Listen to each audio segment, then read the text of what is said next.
Good night, Trinidad and Tobago. I am Candace Edwards. And we are here again tonight to bring forth the story with Miss Crystal Joseph. You all will remember the mother that her home was demolished by a court's bad decision. Right?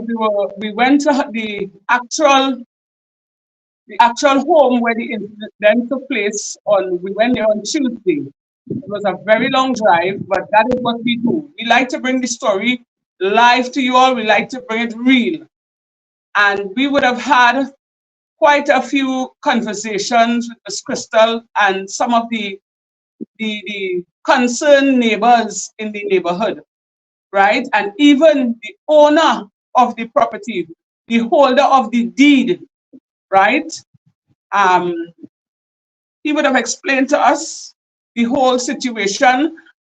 We would have do a lot of, a lot of talking with, with the people in the neighborhood, and they would have explained certain things to us.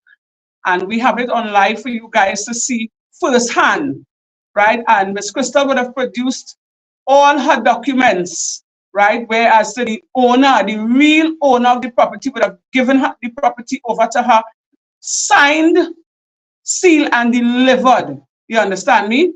And I want to believe, if it is that the judge would have given Ms. Crystal Joseph a fair hearing, the decision that judge would have made would have been different, right? It's unfortunate that all this had to happen to Ms. Crystal and her 8 children, and at present, she is by a relative, seeking refuge for the time being. And, it's very hard for her, I felt as a woman, I felt sad for that mother and her 8 children. It's a sad state. And this uncle that, decided that he wanted to cause a sort of pain and unjust to this mother and her 8 children, I hope he's looking on to see that the damages that he would have caused only because of greed, and we are asking, we are crying out for help. And it's a pity to see that Ms. Crystal and her 8 children are citizens of Trinidad and Tobago. And up to now, nobody in authority, like the Prime Minister or, those in authority would have contacted Mr. Renison or myself or even the mother offering her help.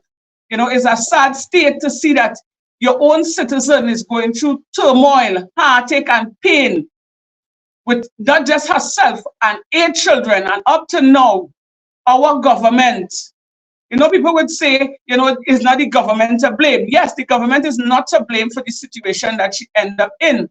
But at the same time, the justice system has failed this woman terribly. And when I say terribly, really, really, really terribly, because she would have reached out, and today's how much days now? Almost a week. Right? So I think one lawyer contacted her, and he decided to stretch forth his hand and, try to assist in the reopening of the case so that she will get a fair hearing.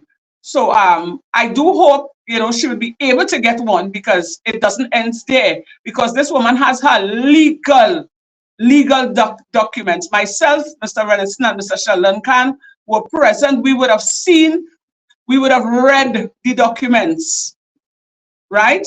And it is really, really, really sad, to see nobody and reach out to this woman as yet. How come? How come? It's not that the woman is looking for handouts, she's just looking for help so that she can help herself. And I would have expected, somebody in authority would have called by now, and at least, she's not looking for a home, for a house to live in. She's just looking for somewhere to, so that she can regroup with her family, because I think some is staying where she is and some is elsewhere. You understand? And all these children are underage. You understand, man?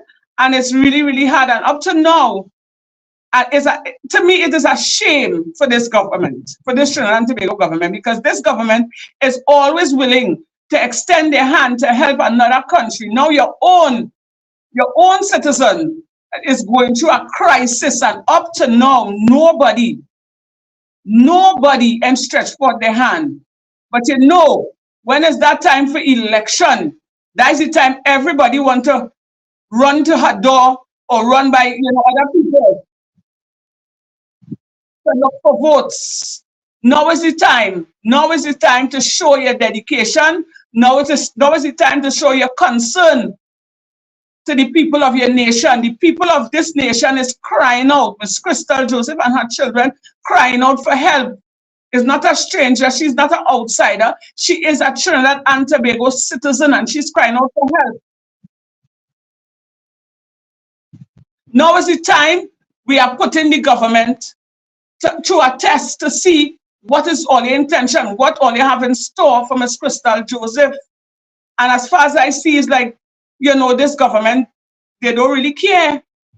They don't really care. They're not stretching forth their hand. They're not even calling to give an advice or to find out if she had a meal for the day, if her children has clean clothes, because everything that she had was demolished in that home. They didn't wait to take out everything. When we went to that house, the windows, the doors, the whole house was crumbled. Only the 4 posts was up and the foundation. And I figure if that uncle had a chance, he would have dig up the foundation too. So I as a woman, it real sad. I felt hurt to see this is the state, this country is at the moment where nobody ain't really giving turning and watching. No, it's like nobody don't care. It's like every man for themselves. And that is wrong. We are the citizens of Trinidad and Tobago, and I find here is we always supposed to help first. You had to take care of your house first before you extend your hand elsewhere. And if you can't do that, so then how could we dip our finger? And it's not just Miss Crystal alone having problems. I'm sure there are a lot of people out there having problems, and they're looking for help. So why not try to help your own? The same people that would have put this government in power. You understand me? The same people that will put all in power is the same people that are looking out for help. And election is near. And all you will want that same person, us, to stretch forth our hand and dip it in that ink folio. And up to now, nobody, none of the ministers, none. And I am sure that they would be looking on, because as Mr.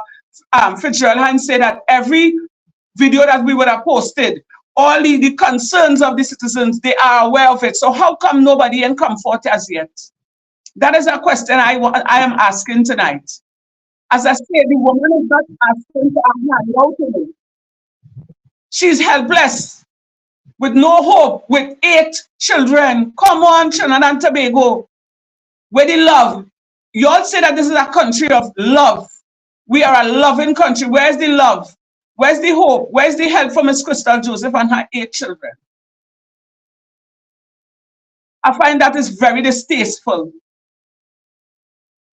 This is so distasteful, and it's hard because I would have had personal conversation with that woman prior to the incident that she's facing now with the house.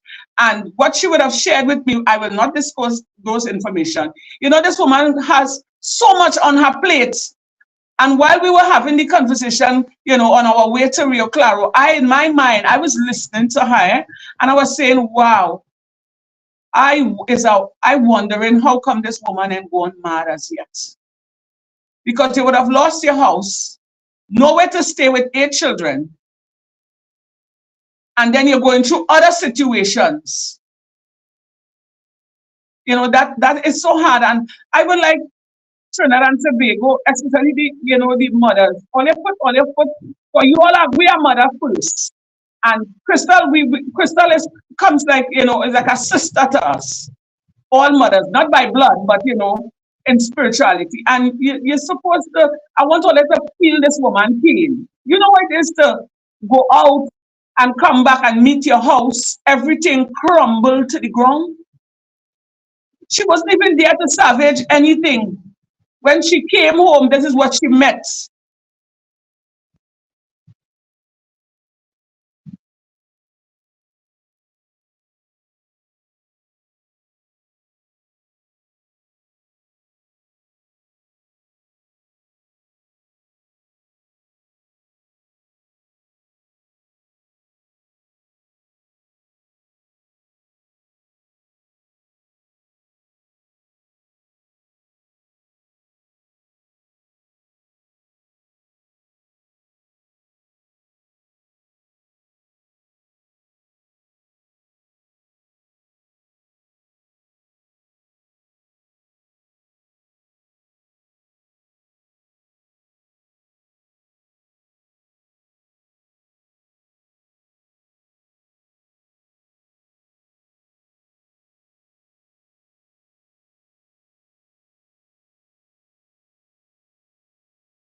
With all this trauma and the words that came out of that woman's mouth. And she was speaking from her heart. And then I saw the tears started to roll down from her 2 eyes, from her 2 eyes. She said that, she's just trying to keep sane, not only for herself, but for her children. And at the moment, she don't want to part from her children. She said she just wants, she just want help just to get herself. She's not asking for a house, a brand new house. She's just asking for help so that she can go back to court, reopen the case, and at least for somewhere to stay. At least for somewhere to stay until the turmoil is over. And in my mind, I was saying, but look at how much houses it have all over the place, empty, being vandalized. And this woman crying out for help, and up to now, not a minister, nobody has stretched forth their hand and say, well, all right, ma'am, you could stay here. We're not giving you this house. You can reassure her, well, we are not giving you this house, but you could stay here until you sort out yourself. And the thing about it is that we have the entire interview as we would have promised you guys, the ground level, and as Candice would have said, no minister in reach out. None of them. They didn't stretch for the hand. As I would have said, the place was dismal. People was uneasy because the tension that Rodney Sidney would have bring to the village would have people underneath siege. And I'm saying that unabated because there were certain people that afraid to talk, and the pastor of the church would have talked about something that a man would have attacked him in the church and chop him on the hand, and he would have said explicitly that was a family member of the gentleman.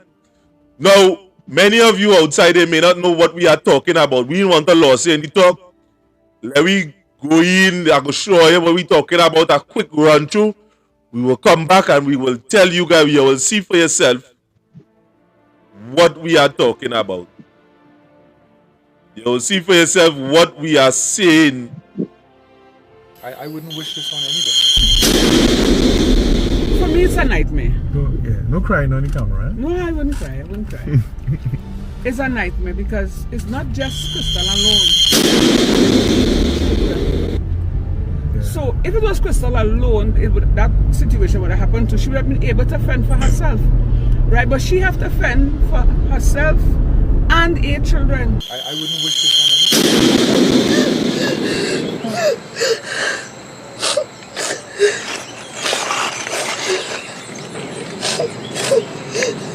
Mother of 8 and her children left homeless by court decision. There's a lot of corruption in the justice system in Trinidad right now. Right now, criminals being able to do as they feel because they know the laws and the law does back them. Right? The justice system does not protect women and children. They don't protect the innocent. They say they're here to protect and serve, but today I sit down in my property that is mine. I have document for that. Me and my friend are homeless now because of an uncle, a step uncle, who decided to take this home from us, and a judge gave him the okay. The police came with him to put us out, right? The police was protecting him. Nobody didn't protect me and my children. Even though when I was here and they was tormenting me, the police never protect me from these people. I wouldn't wish this on anybody.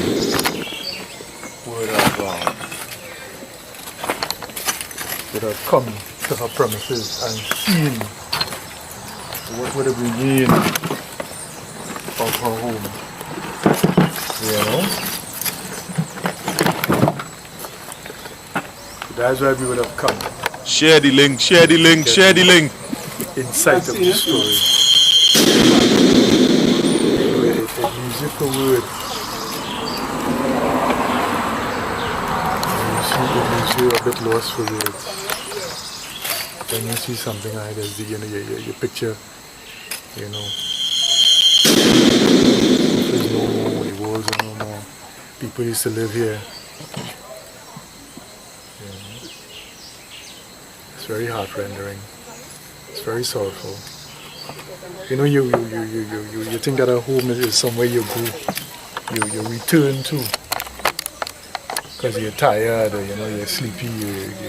It's a place where you return to because you want to get that nice sleep when you have a hard day out, and to come home and meet your home in this. I wouldn't wish this on anybody. I wouldn't wish this on anybody.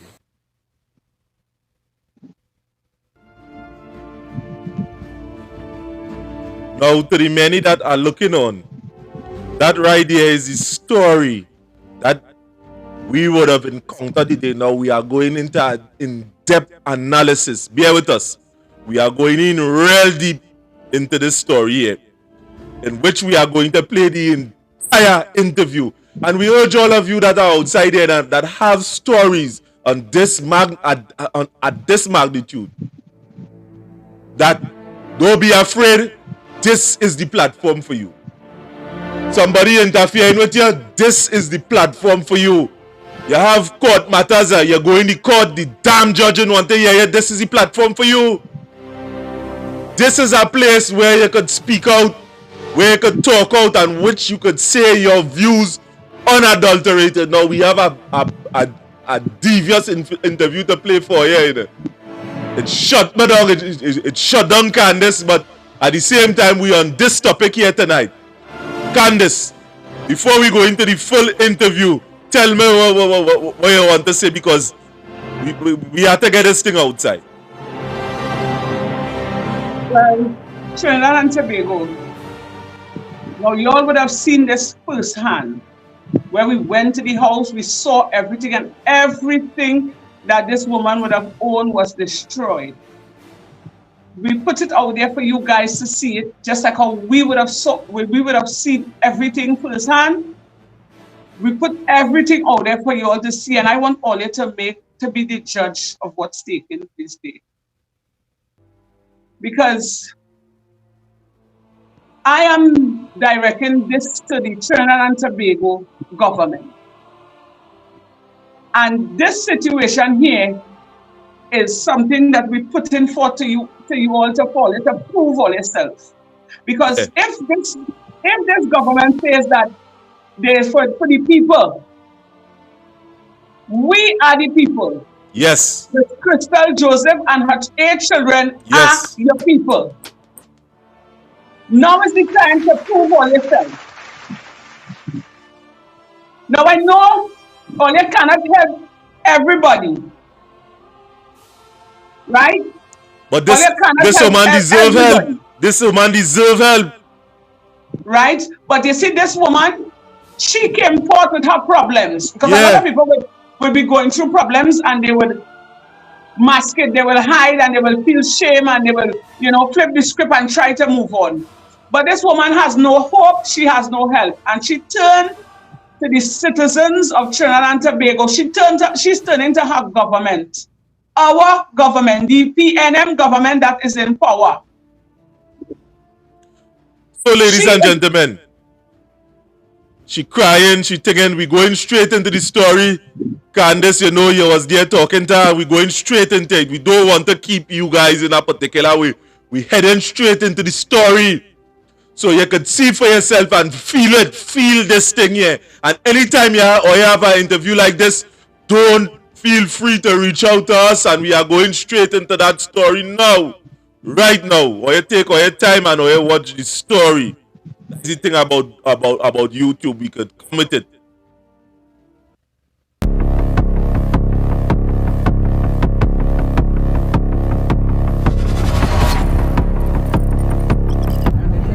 Right, we are on our way to Rio Claro right now. I shall look at Crystal and Miss Candace Edwards. So we're going straight up to the scene. Crystal, say hi. Hi. Candace. Hi, everyone.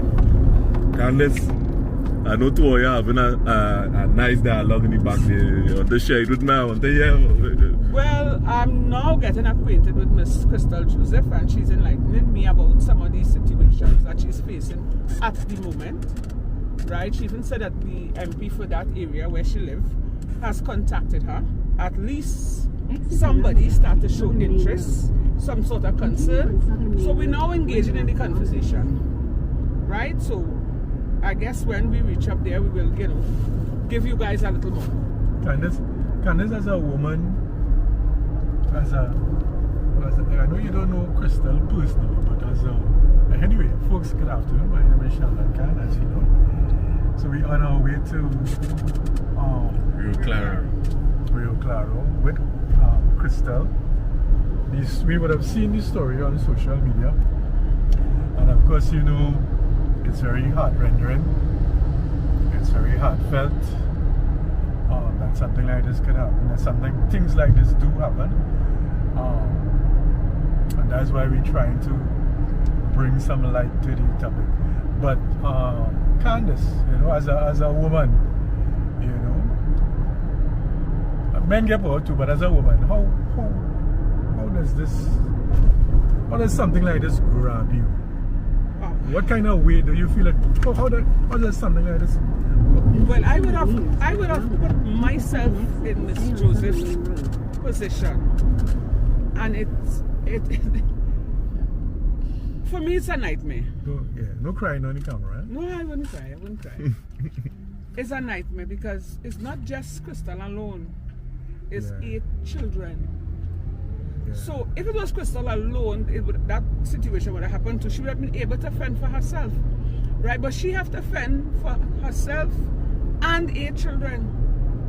And it is very hard to stand up and watch a home that you built with your own 2 hands, with the help of your children and your husband, and to see somebody come and mash every living bit of it down, the windows, the doors, even that real sad.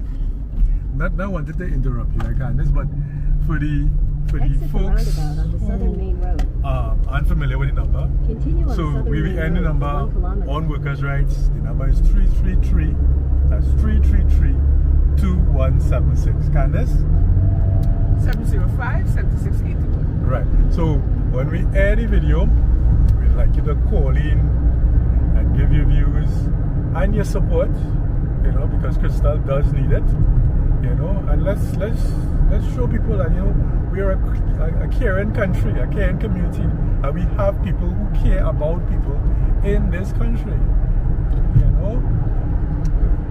Crystal and Zena, you know, we're going to the place. So what feelings you're getting from? Now that we're going back there, what's the kind of what anticipations are coming? It's okay to share your emotions. I don't like to actually going back there. Listen to me. Listen to me carefully. It done happen, right? There's nothing you could have done about it.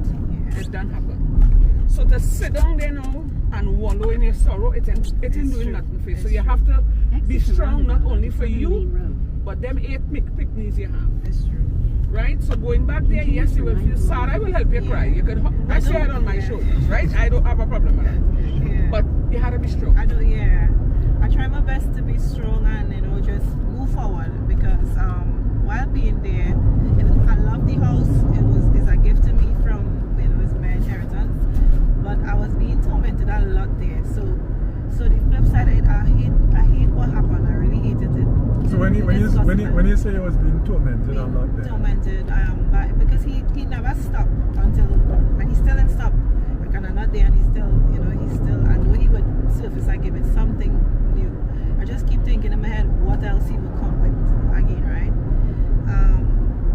I feel hurt, but a little sense of peace, because like they don't know why it is, they don't know which part it is, and it's just like in the wind. So I don't have to face anybody coming by the house, stuff like that. Yeah, in that sense, but it's really sad. So home is supposed to be a sanctuary. And I had to hide in my home. Out of your home. Yeah, I had to hide in my home. I was isolated a lot. I didn't want to answer the gate, and if the phone rings, sometimes I wouldn't want to answer it. So I was really isolated and just wanted to be alone a lot. Being outside here kind of hard, because I was so accustomed to being inside alone. So at one point in time you were actually a prisoner to your own home? Yeah, because I never wanted to go outside. It was hard to go outside. And if somebody would call, the mailman and I used to follow all the time, because he would be calling. And I guess the fact that he would you never explained to him why he didn't want to come outside? The mailman, I had to tell him I had people bother him and stuff like that. Right. But this goes beyond buttering. This goes... That's harassment, that's nagging, that's torment. Because they used to stock the house, and then, you know, so it's more than one time. And I guess the reason why he would have been doing that over and over and over, because you don't have a man in the house. He was advised to do that to frustrate me. So when you say stop, when you say they say stop you, I would see they would park up by the community center. When you go, you would see they would park up there. They would pull. They will drive in front. They will drive by the house, and they will park up there. And where your children would be? Well, I had constructed a really big gate. I would give you photos of it, so you would see. So they couldn't see anything past the gate, because I built a galvanized gate when nobody would see. But your children would be inside in the backyard. But that should bring some kind of fear. Yeah, so I wouldn't let them play in front at all. That people... I don't let them play in the front of the yard. I had a fear of them going in front. If they would go to the front, I would get really angry. Let me ask you, so you ever went to the station, make a report? Yeah, they advised me to get a restraining order and stuff like that. But you had to go online, and I didn't understand the process. And that time, internet, I didn't really have internet at that time. I used to get from a friend's house or something like that, and buy data, but how often I could I buy that too? Things was kind of hard. I was going through a little financial struggle. But when it comes to for what time period are you talking about your kind of? No. So my husband would have been there from the earliest when we moved in, but I lived there for 7 going in 8 years. So let me say he leave 2 years ago. And this harassment is... While he was there, they used to try, but then they stopped when he was, because he tried to, Well, it was obviously they would say a man person, so they wouldn't really... when he was there. So 2 years after, when he leave, like this last year into this year now, this is when they get really aggressive with him. And they get brave. So for 2 years now. So 2 years... Yeah, they didn't stop.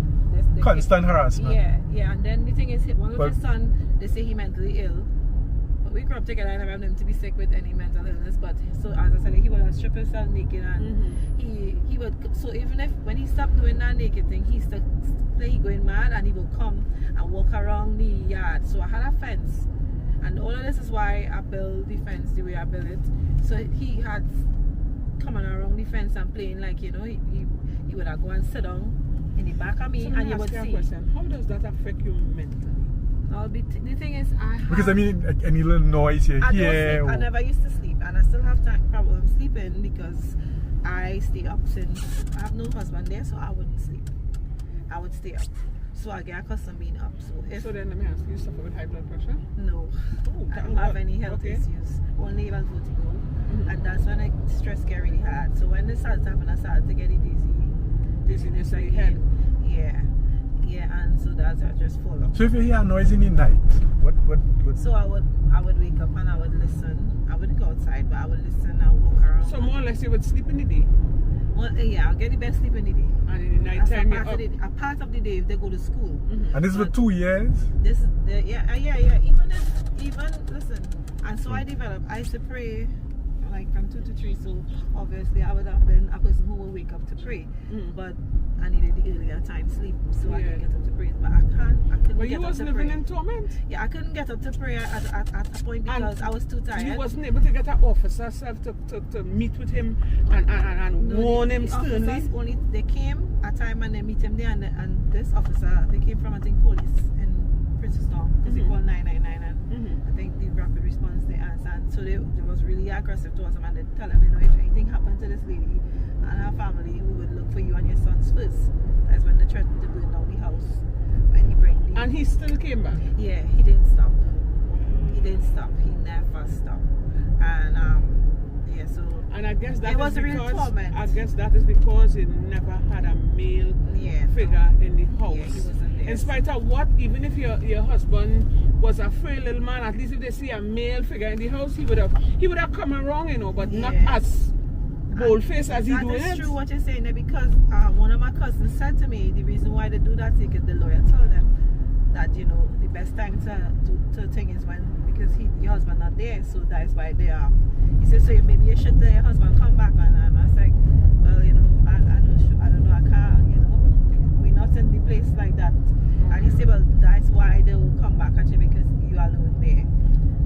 Yeah, I don't want to call the person name, but one of my cousins tell me that, who close to the other side, like uncle's side. Yeah. Wow. So he said, well, that's why they're attacking, because your husband. And it's a woman there. And, you know, young children, he having his way. The lawyer advised him to do that, to just continue To behave like that and taking antagonistic, so? Yeah, his lawyer advised him to. I don't believe the lawyer would advise him to do That's what he said. No, he's doing that on his own. But he wicked, huh? So. Yeah, no lawyer ain't gonna. A lawyer might give him legal advice as to how to go about getting whatever. What he used? But I don't think the lawyer will tell you, go and harass. I don't think she know that I had. He wouldn't say that. He would say something else. And likewise, the judge, I don't think, no, the judge made that ruling, right? Yeah. And she didn't give you a hearing, you know, based on the fact that you never come to court. Yeah. But she would not have known that you didn't get a summons, right? Yeah. One. And then again, but she don't. I think she knows had children involved too. She did not know. But he wouldn't say these things. He wouldn't say these things. You understand? He paints a picture as an old man who have a niece that is tormenting him when he was the tormentor. You see? That's what I think. So if she did take the time out to go through that matter and give you and hear your side of the story. Yeah. But you know, and long time they just send people at your home to investigate and things. Long time when you have cases and things. They don't do that again? I don't know, because the last one I was thinking is that was one of the ways, and the thing is I was wondering why a police officer didn't come to serve me if it was a court matter. I don't know. But obviously the police supposed to come and serve you. Well, that's the thing, no officer a summons officer supposed to come and serve you. No officer didn't come to the house, and that guy was threatening to shoot me in my head, and I don't know him. So I don't know. A person, so he never identified himself? No, and I keep asking them. And they didn't take a shot. They must think you're supposed to take pictures. They have a cell phone. We live in at this time here, my phone had mashed up, so I didn't have a phone. And none of the kids had phones. Nah, and the neighbor next door who had, they don't want to meddle. They didn't want to meddle in that. They didn't want to meddle. So then you was like just a little It was sitting- just me alone there, Yeah. and everybody know that. And he so- was just taking advantage of So the this is why he situation. bring that and do that, because he know the neighbors wouldn't do anything. He know they wouldn't say anything, they wouldn't get involved, because he accustomed doing that. So So more or less he's a bully. oh, he was a bully for a long time. I was even this person, he couldn't get off the property. So he really, when he come and meet me, I realized like he couldn't move me like that. He went to the extreme.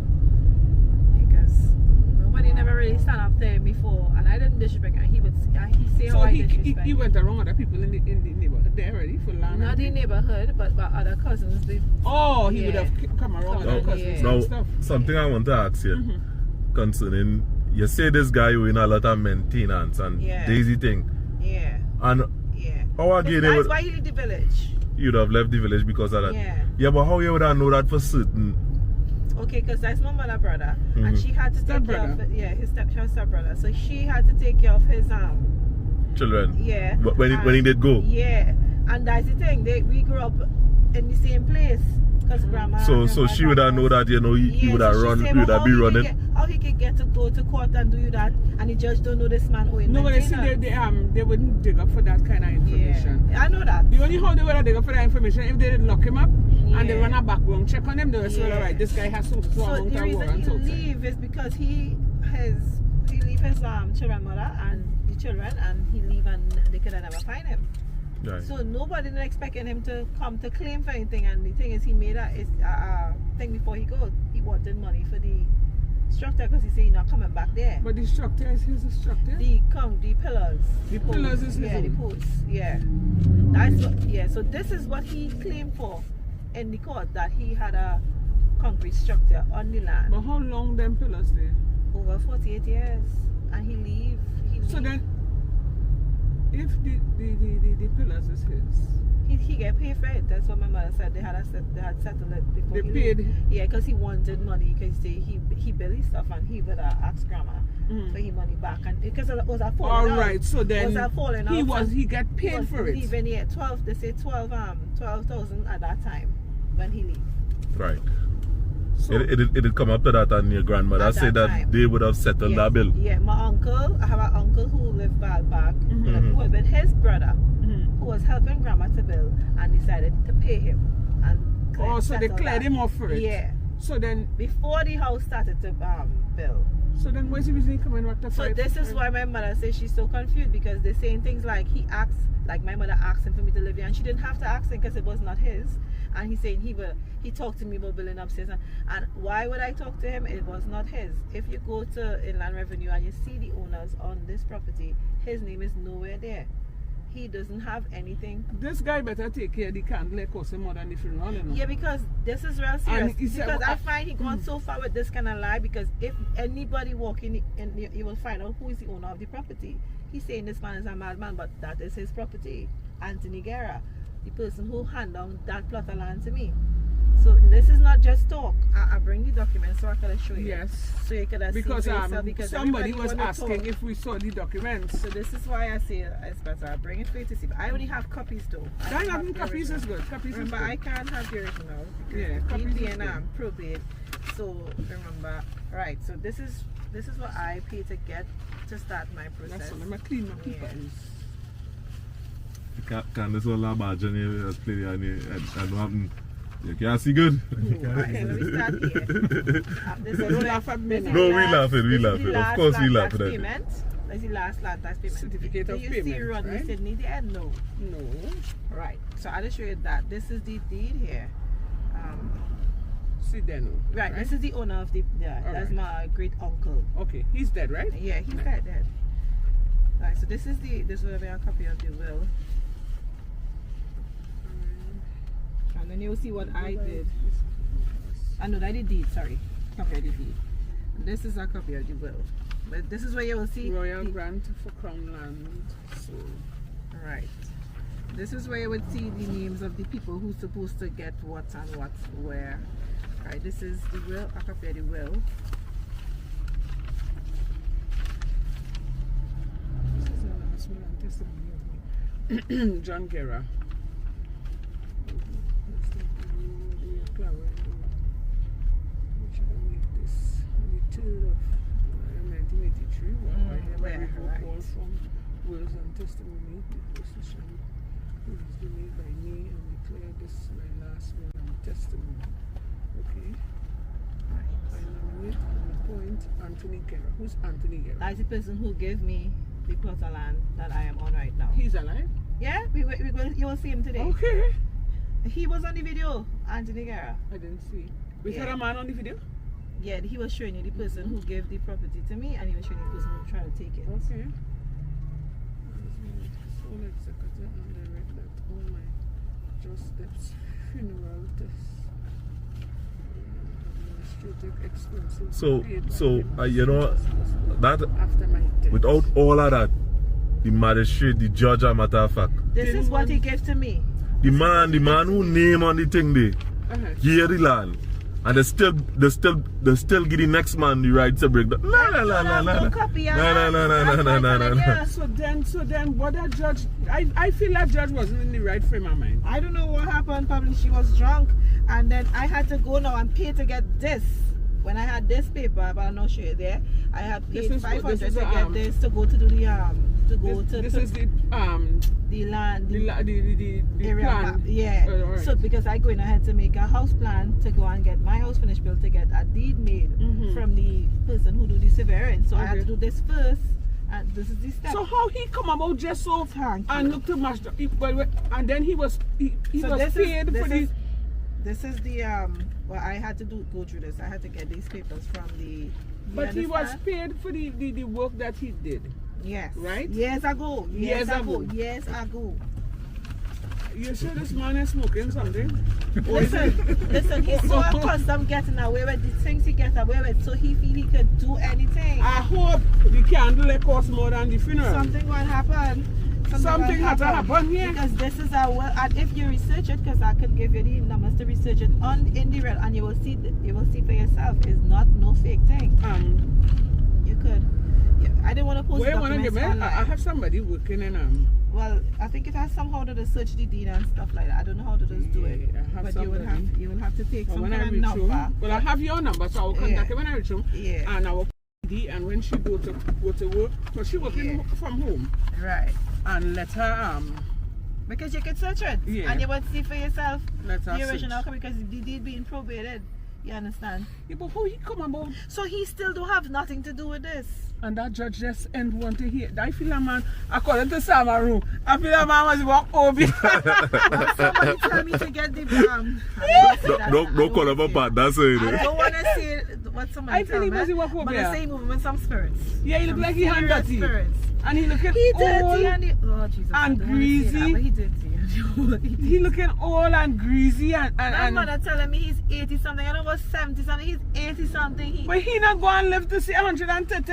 You never, them living. Anyway, bad people But just he live have long. a job to do for the enemy, so he's living. He's Bad just a people shell. just live long. He's just a shell, you know, something functioning. And if he dealing with some junkies, I he don't go think live he's long. living. I think he died a long time ago, and it has some type of spirit functioning through him because that don't make sense. He ain't making sense. He's He not ain't alive. century. He have to be dead because Wow. he have no heart. Obviously, you can see that. Wow. So this is the paper that they say that I don't have. Well, you see the fact that you're quiet and you're easygoing, that give them the leeway to advantage No, you. every time they came at me, I stood my ground. And Yeah, he but you're couldn't- soft. You're That's standing your ground, but Yeah. you're ladylike. No, I said kind of like rebel in the sense like if it threatened me, You're it would rebel, I and if am you a threaten rebel. me, Don't go wow. after the flower. Wow. I have thorns. Yeah, you Yes, have I am a thorns. rebel. She has thorns. Yeah, he's a rebel. In the sense that when every time they come, I would stand my ground. I would tell them that they're not crossing my yard. Stand your ground, Yeah, I so stood. you put a bucket to some big stood. stone and stand your ground with some big They stone. wanted me to do that so they could have But they charged come me. by your place. And look at the law what they do to me. They better jail me. and say No, I'm you're mad. defending your young children. Listen, I know going that. on social media, right? Because boy, Imagine I stone them now. They don't see a man already, and he just believe them. What they would I do to me? they have proof to show that you're mad. But if they had busted and thing, no one will see. But they come at you in your premises. Well, I do. yeah, there are a lot of things that take place. The full works. We going down by the place. I know I was ready for We going down by the place. but they didn't cross the yard. They didn't cross the yard. But And when they did come, they come with police because they know I would have done crazy on them. Seriously.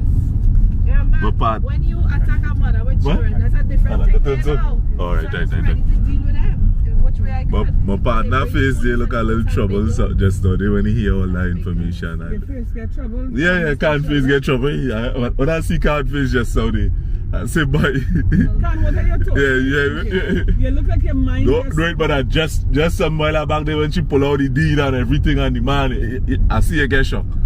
Yeah, but Well, I wanted to bring it in and I say, well, I don't honestly know why was he lost is for giving words. speech at this. He With all of that. be defending it. What's his yeah, name? because Rodney Sidney. We had to call out on Rodney Sidney to And come Fred forth. Sidney. Call And Fred Fred- too, because Fred is the one who orchestrated the whole thing. Well, we calling Rodney And Sidney Fred and Sidney, Fred let him Sidney come forward to with come the- forward with with their the documents and let me clear this up. Yeah. And who they inherit this land from, or would they buy it, how much they pay. And they will tell you it is state land. Boy, monkey does know shit to climb, yes? They will tell you it is state land. Do you see them Well- kind of foolishness? Well, we going down by the place and we going and see the whole setup. Everybody, oh you don't know. And with that we out for now. We out for now. Yeah, Actually, I close that. don't think he knows. Because I was going from zero straight No, to I the light. think they didn't expect it to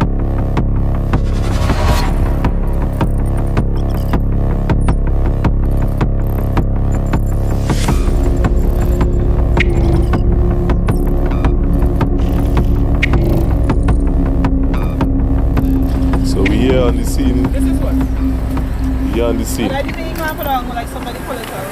When you put on that phone. I had already done it. No, actually, look when I do this. So this is totally wrong. Alright. So, good afternoon, Trinidad and Tobago. I am Candace Edwards, and I am here today with Miss Crystal Joseph in Days Road, Rio Claro. So, where we are at the moment is where her home used to be, right? This is the condition where the step uncle would have came with the bulldozer and mashed down the home that Crystal and her 8 children would have dwelled. If you want to talk to them because it's his father that did it. Like his father who did it. Right? So let's take a look. You know, let's show the whole of Trinidad and Tobago what the justice system would have done to this mother and her 8 children. And when I say the justice system, they didn't take the time out to listen. The mere fact, even though she would have missed 2 court dates with no fault of her own, whether it was, it was intentionally or unintentionally, my opinion is this. The magistrate should have still given her a hearing, because it's just not Crystal alone. It's 8 siblings, young children. So now that her house is demolished, look at the condition. Where would this woman go? At present, she's staying by a friend, right? And how long can she stay by that friend? And this woman is reaching out for help. She needs some sort of, legal advice, legal assistance. Because where would she go? Look at what's taking place. So Crystal, hear me. Tell me something. How what's the begin? How the kids? How are they? Well, the okay, I tell them what happened. I tell them what happened, the video all over. So the friends calling and stuff like that. So I tell them, well, we can't go back here no time soon. I don't even know how to explain it to them, but they're not okay because they're feeling homeless. Right. They feel homeless because we can't come back here no time soon. Even if the matter was in the court still or it's a case and we had hope, but now we have no hope because even though we still have to fix it back on, so... And it's not to say that you all could probably, clean it up a bit and, No. and No. move into one room and function because, staying by people, you can't stay by people, understand? And this uncle would have come and mash up the whole house to pieces. Wow, this is a wicked act. And again, as I said, the justice system has failed Crystal and her family. Right, because I want to believe if the judge would have taken his or her time to go through the situation with a fine teeth comb. Because I have the documents here. Where's the documents? It's in the car. Bring your documents now, at least we could show some, because people want to see proof, because a lot of the viewers asking, where is her documents? The car open? Is the car open? Yeah. So we're going to bring proof.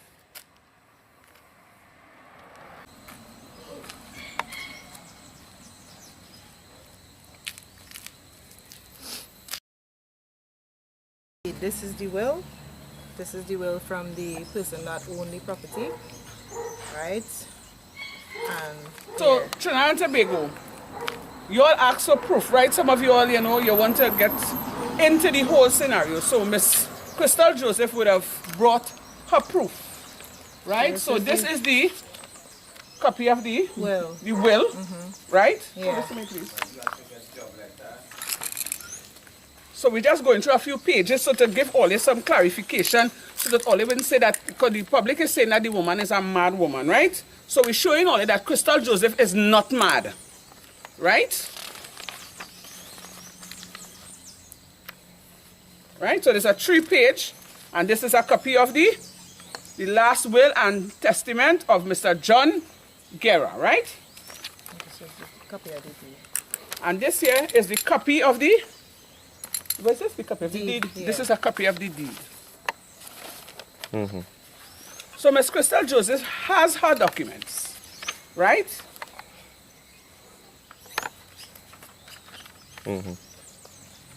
So we would like to see what's Rodney Sidney. Mr. Rodney's Sydney document, because this what we have here saying one thing from the original owner of the property, and Mr. Sydney has some other document which the magistrate would have looked at and probably tell herself, well, that is it.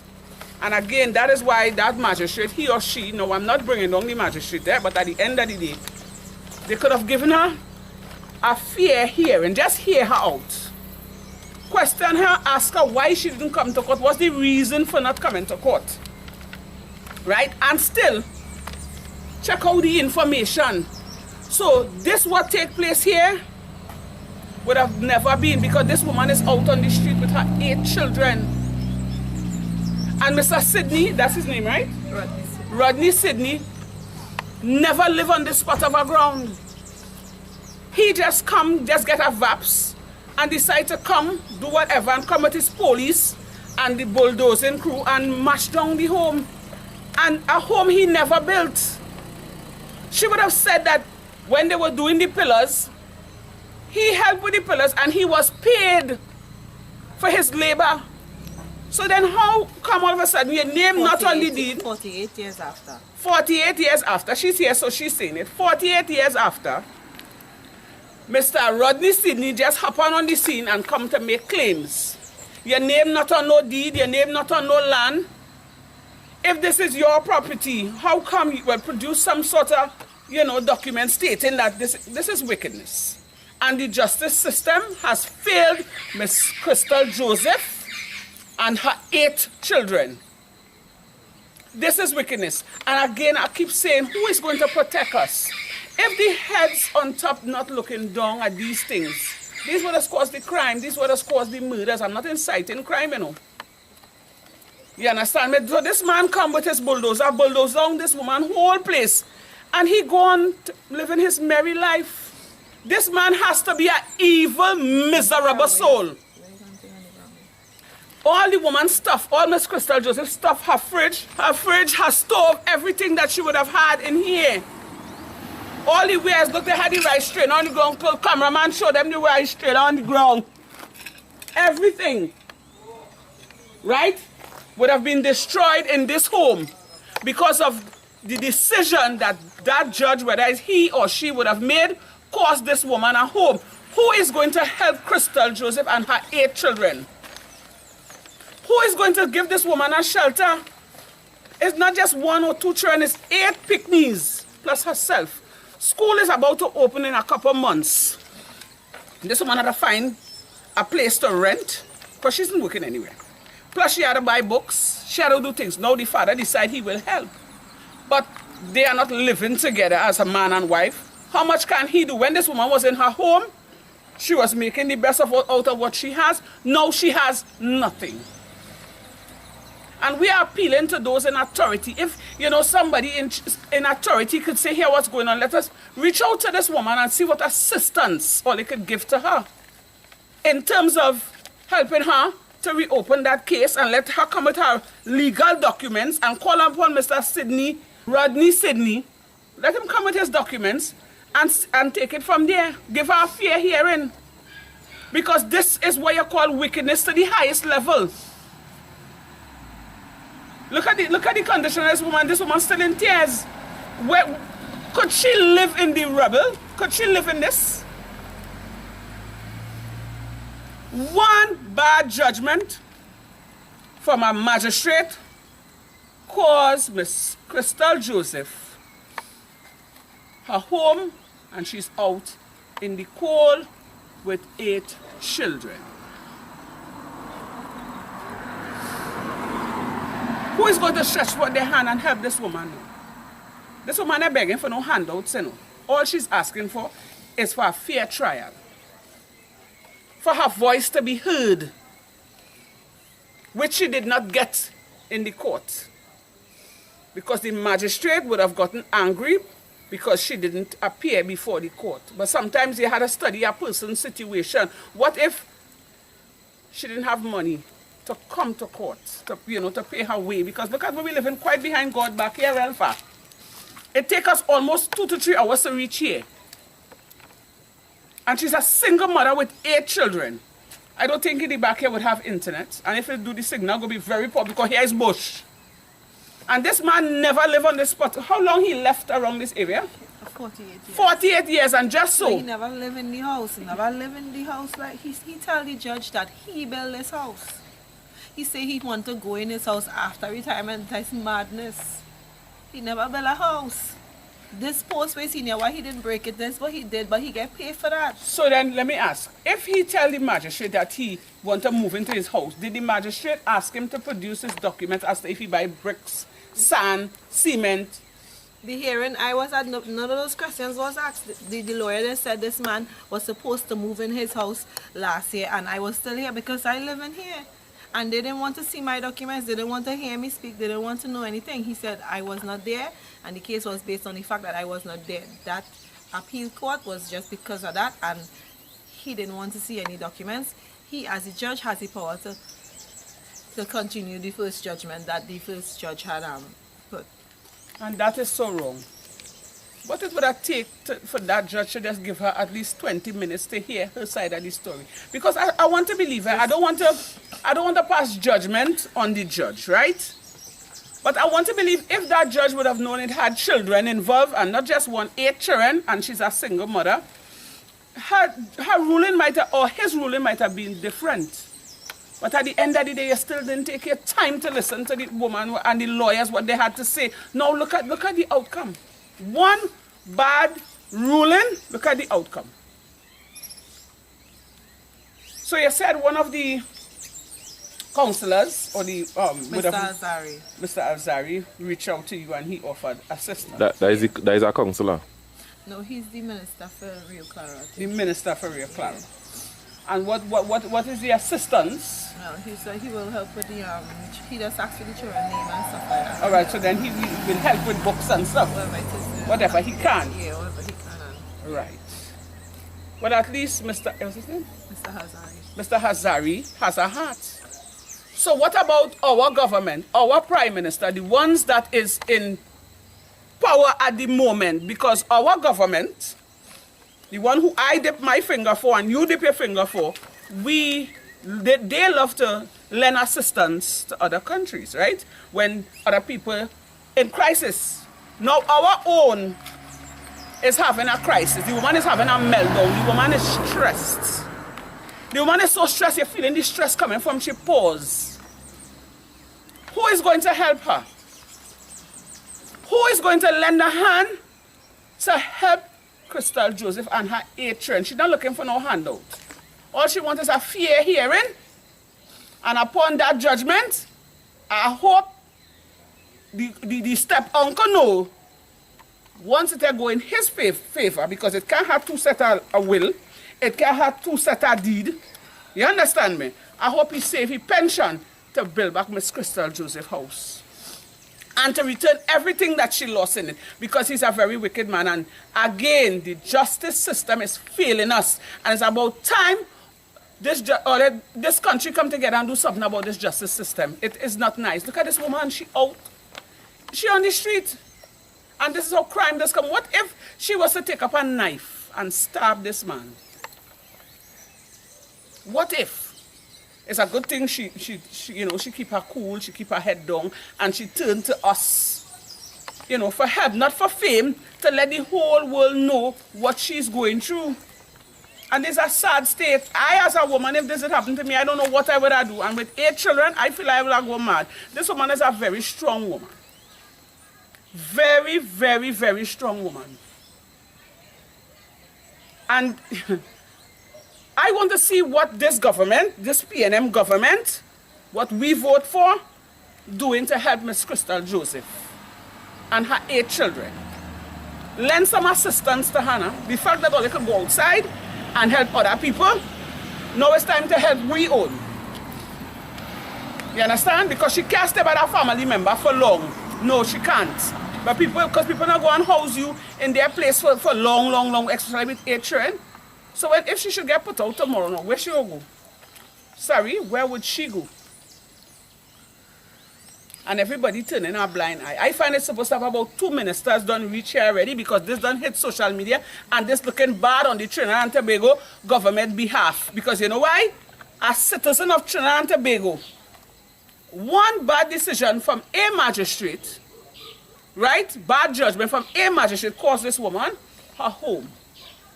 Caused this woman to be out on the street with 8 children. So 2-3 ministers done supposed to reach Miss Crystal.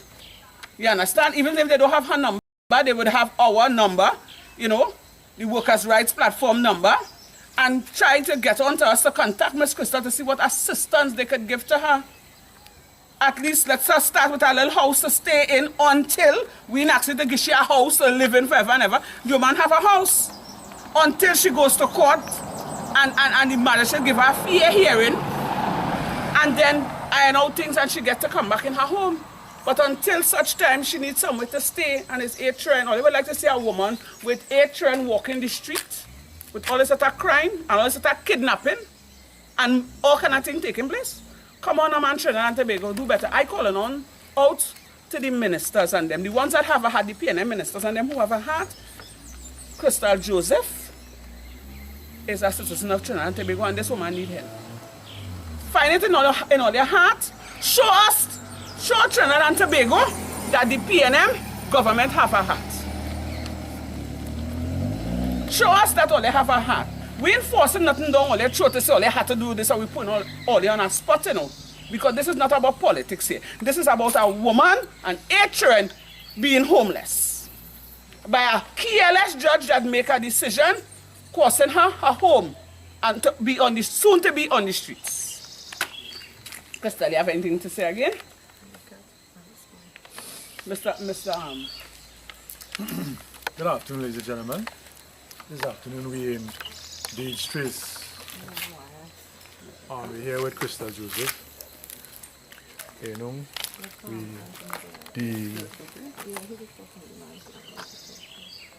We would have come to this sorrowful sight, because what would have happened here, where Miss Joseph would have lost her home, she and her children, but seeing it on camera and actually coming and seeing the destruction that was caused is something different, one heart. There's a difference between seeing something on camera and then coming to see the actual disaster. I can only think, the feelings that comes to mind, or comes to heart when Miss Joseph would have come to her premises and seen what would have remained of her home. You know? That's why we would have come to get the insight of this story. It's very heart-rendering. You know, it leaves you for words. It leaves you a bit lost for words. When you see something like this, you know, you picture, you know, roof is no more, the walls are no more. People used to live here. You know. It's very heart-rendering. It's very sorrowful. You know, you think that a home is somewhere you go, you return to, because you're tired or you know you're sleepy. It's a place where you return to because you want to get that night sleep when you know you have a hard day out, and to come home and meet your home in this. I wouldn't wish this on anybody. I wouldn't wish this on anybody. So we'll be carrying this story and investigating it to its fullest. We'll be investigating this to its fullest. And we'll be speaking to all the authorities to get to the bottom of this story.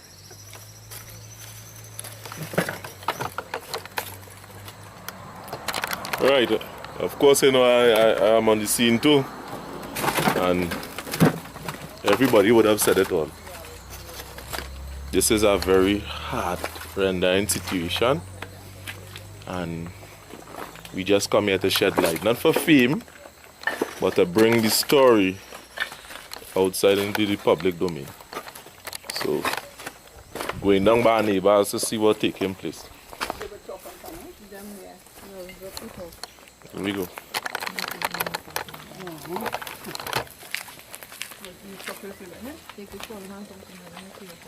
Well, they went inside, or no? They must have been inside. Oh, it was outside, but alright. I didn't know he was They was outside, and when they saw we came, everybody go inside and put it. You would have given her permission. Yes, miss. To build on the property. Yes, miss. So Mr. Rodney Sidney, has no claim. what is he to you? I find out from family really, you know. His grandma's son. He's our son. Right, but he's no, to say like he's not, relation, no kind of strong relation to you. No, not that. So how he would have come about to do this? I don't know what he like. Wow. You don't know how Can't it say. don't even know how it happened. Yeah, I don't know. So he just come and obtain a court order and decide to break down the house. And so I the place too, and so I don't want He do it wrong. What he do was Let wrong. me- he crossed the bank mark and all too because he saw the place too once. Yeah. Already and we decided this for was the correct place and he bring one and he crossed the mark with this first one come and put there and he gone beyond my promises about to again. Okay. Across the bound and he gone over and see well the bound again instead of because So in other words, he attacking you? they attacking me attacking the cars too. Yeah, because if it is where the bomb's supposed to be and it gone beyond that, Gone beyond that, a whole 10 feet beyond that. and he has no claim to the property, And no claim the to the deed is on property. your name, Yeah. what's the other document? The The will is will. on your name as well. It's handled for he to do what he had to do. So this man has to be a madman? Yeah, but what permission he used to do this surveying? I will know. I asked about people really big job in I tell him I'm not concerned that I don't think that he job up people by my foot there. I don't know if you all want to see it. Yes, Yeah. we would like Yeah. to Very see good. it. We want to know who is the surveyor. Thank you very much. Take your time, I don't fall long and nice. Inside the boxes. He's a strong little old man. Yeah. He realized that he life threatened because of this land. Because the But this house man threatened him. boldface? And this man come here. He Use his daughter? Their mom. But you notice the action when we say if you're not talking then you can move because you will be in a video. Yeah. And you see how he gets on. This is not the house and the Carolina and cousin and she place. Because she alone does live here. Somebody can two boldface. So do you have time because you can't fight? So he on drugs? Yeah. So all the land here is one family land? The girl. Yeah. This my cousin. So he never lived here? No. What the hell is Just this? be passing through because it's like your mother have a son who just visit and say that's how it was. I'm still trying to find out what could have warranted. I feel this man going through amnesia, you know. No, he doing this for years, you know. This is years of he trying to get here. And this is the first time a judge ever hear he out. And I want to know what he used to do that because, you see, he bring a severe and how to do that, they know it's not correct because the first severe would have done the correct thing. So that was going on, some kind of fraud going on, some fraud going on. And then the man tell you, this, you know this is his land and he throw in a document towards him for what? To say serve him what? But the man have legal document, that document is legal document. Yeah. The man have documents to show well, So alright. you come to abuse somebody. You abuse it because you know he by himself. That's why they do him that. Also you live there himself. Yeah, but it's just ladies. It's just ladies. No, we want to show it up, but she also live here on her own too. Yeah, So- well, yeah. So he attacking an old man and is this you know? Helpless people, so he going around having Yeah. his way. He's a bully. You know, the puppy walking briskly, damn right. Look, he eat good food. Because he tired of them coming all the time, bringing paper, and where they getting all this paper from? So Uncle coming back with the paper here to show us.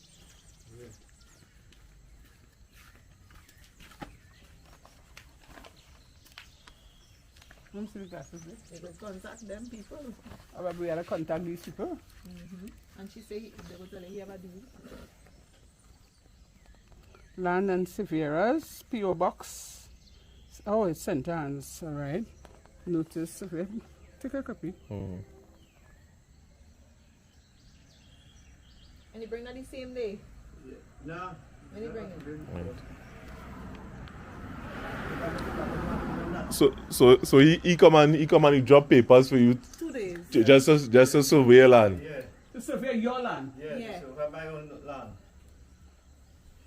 I tell them I don't want the paper, I don't know that, I'm not dealing with that. You see? Well, you go take it by your foot. And you take it by your foot and you go away.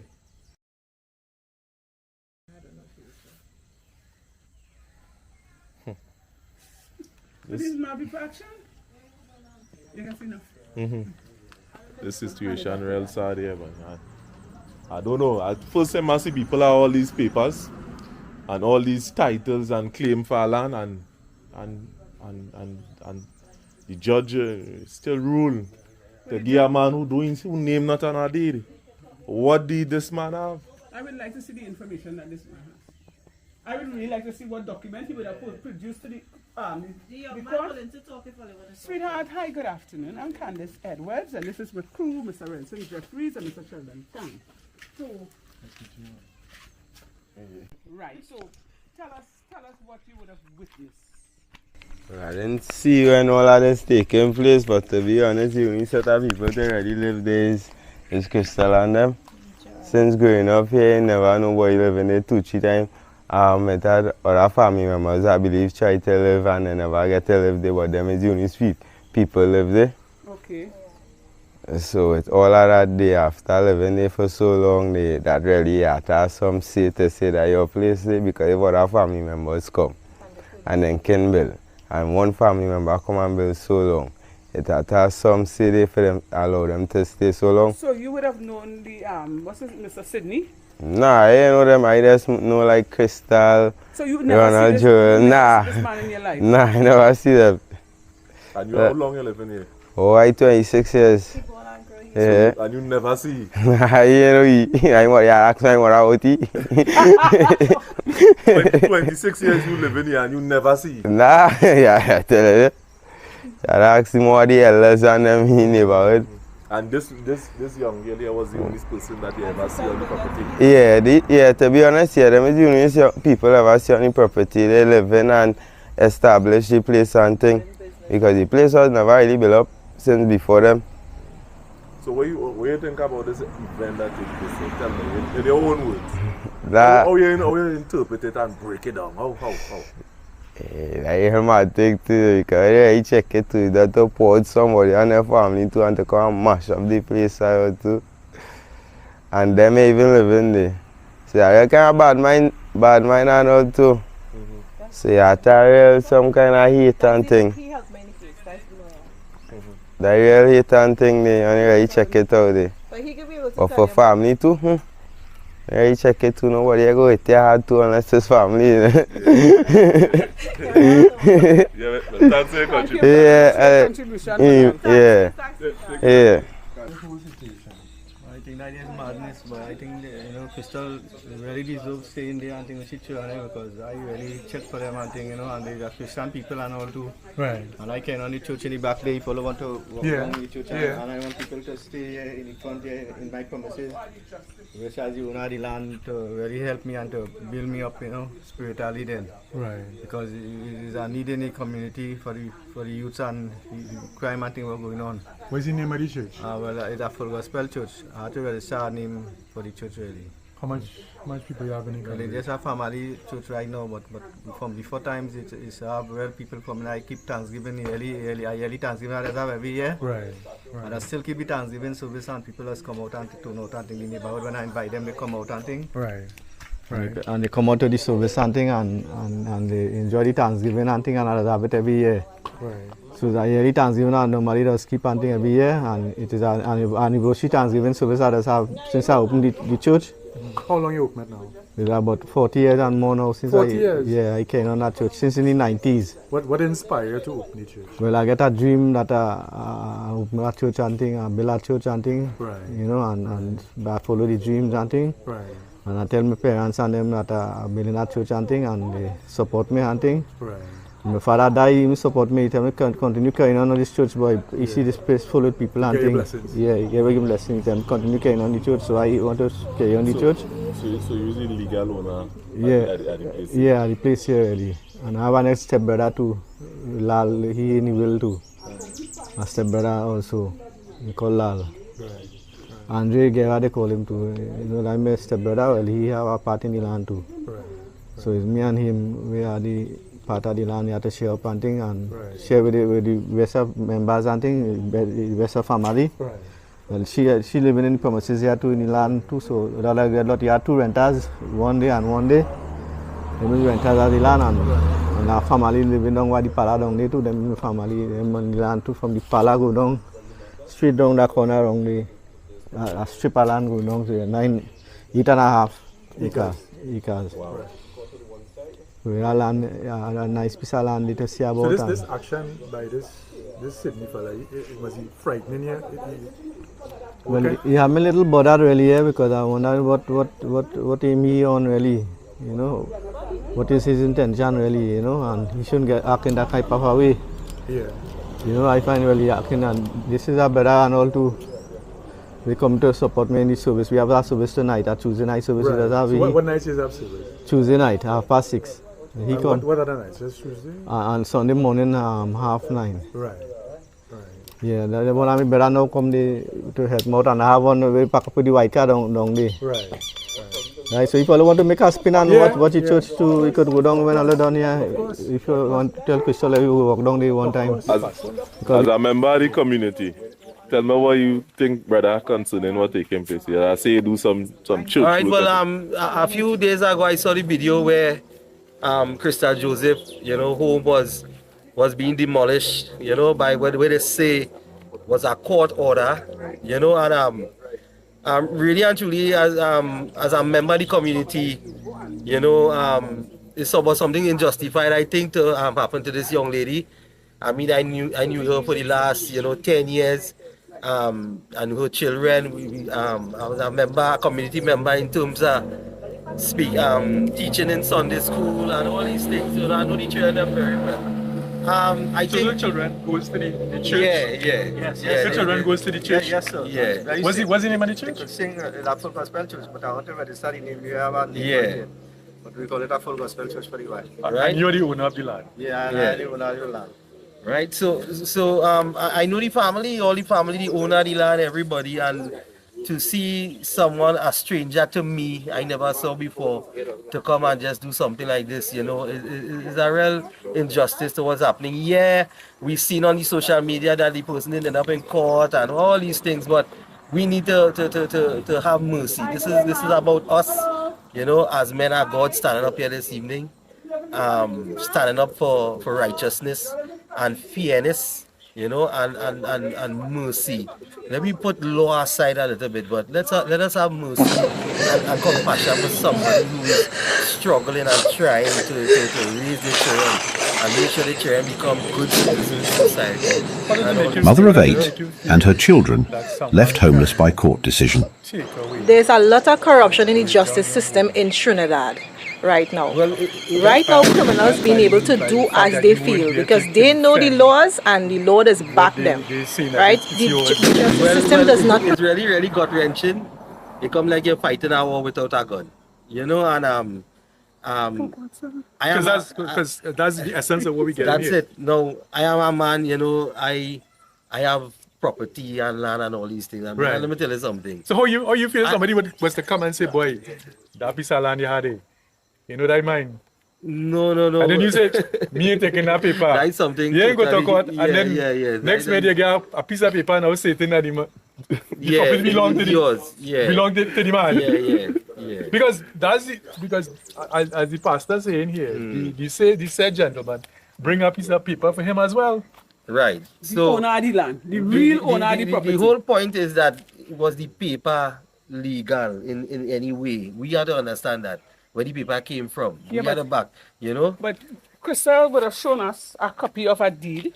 Right. And a will, which is owned by this gentleman. Right, correct. So in order for Mr. Rodney Sidney to come with his papers and present it before a judge. Right. That is madness. You're totally right. Because it can't have two deeds on two separate names. Correct. So right, and then this gentleman would have even tried to bully this man by coming with a severe paper, which he would have shown us. Yeah. He would have shown us the document. Oh, sorry about that. I'll pick up that after, okay? Right? Mr. Rodney Sidney, is a bully because the owner of the property here, this Mr. here is the owner of the property. And Mr. Sidney would have come with this document, but a severe. And the gentleman would have said he would have went into his property, which is this man here is the owner, right? The said owner of the property that Mr. Sidney Rodney is fighting for. So he would have bypassed and surveyed into the man property with the severe paper here.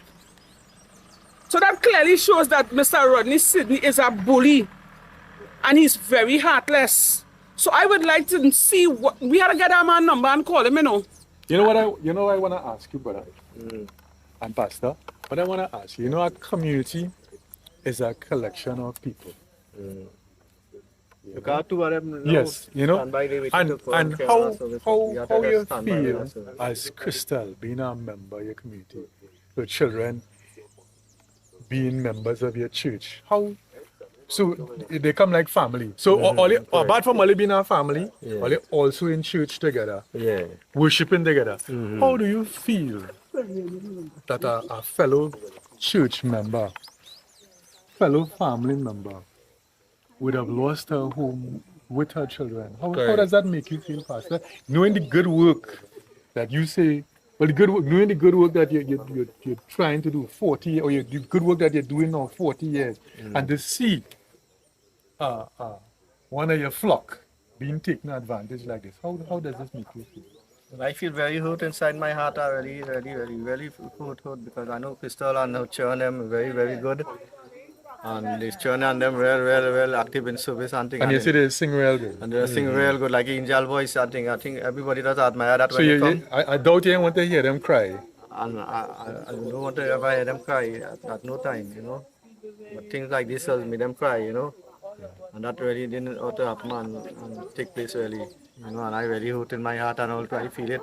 Because you were the one who would have, as the owner of the land, you were the one who would have given Crystal the permission to live there. Directly and surely. And she's also a member of your church. Yes, I want to believe all the houses here is part and part of the same portion of land. Right, same family. Yeah, you would have explained. Just as she had rights here, everybody else you're seeing here have the same rights. Yes, because that's a cousin there. Right, as well. correct. Yeah. So the houses, everybody, nobody here buy no lot of land. Right. They say like, we have a legal document and say I bought this land. Right. Everybody just family. Yeah. The owner of the land welcome everybody. Yes. Say, well, okay, you're looking for a spot.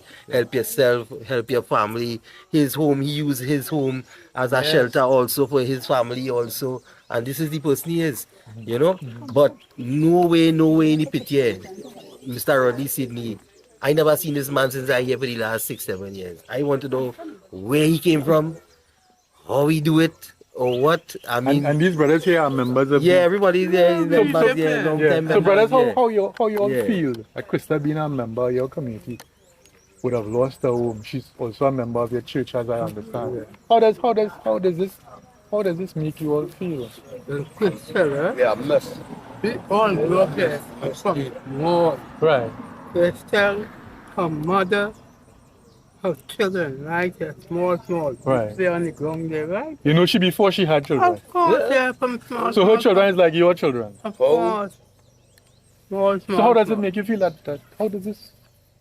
That is very terrible. I sure you must not have slept. That is not right, sir. That is not right. He wicked, he's a wicked. He's wicked. He's evil. Wicked. Okay? And he's a wicked man. That girl has 8 children.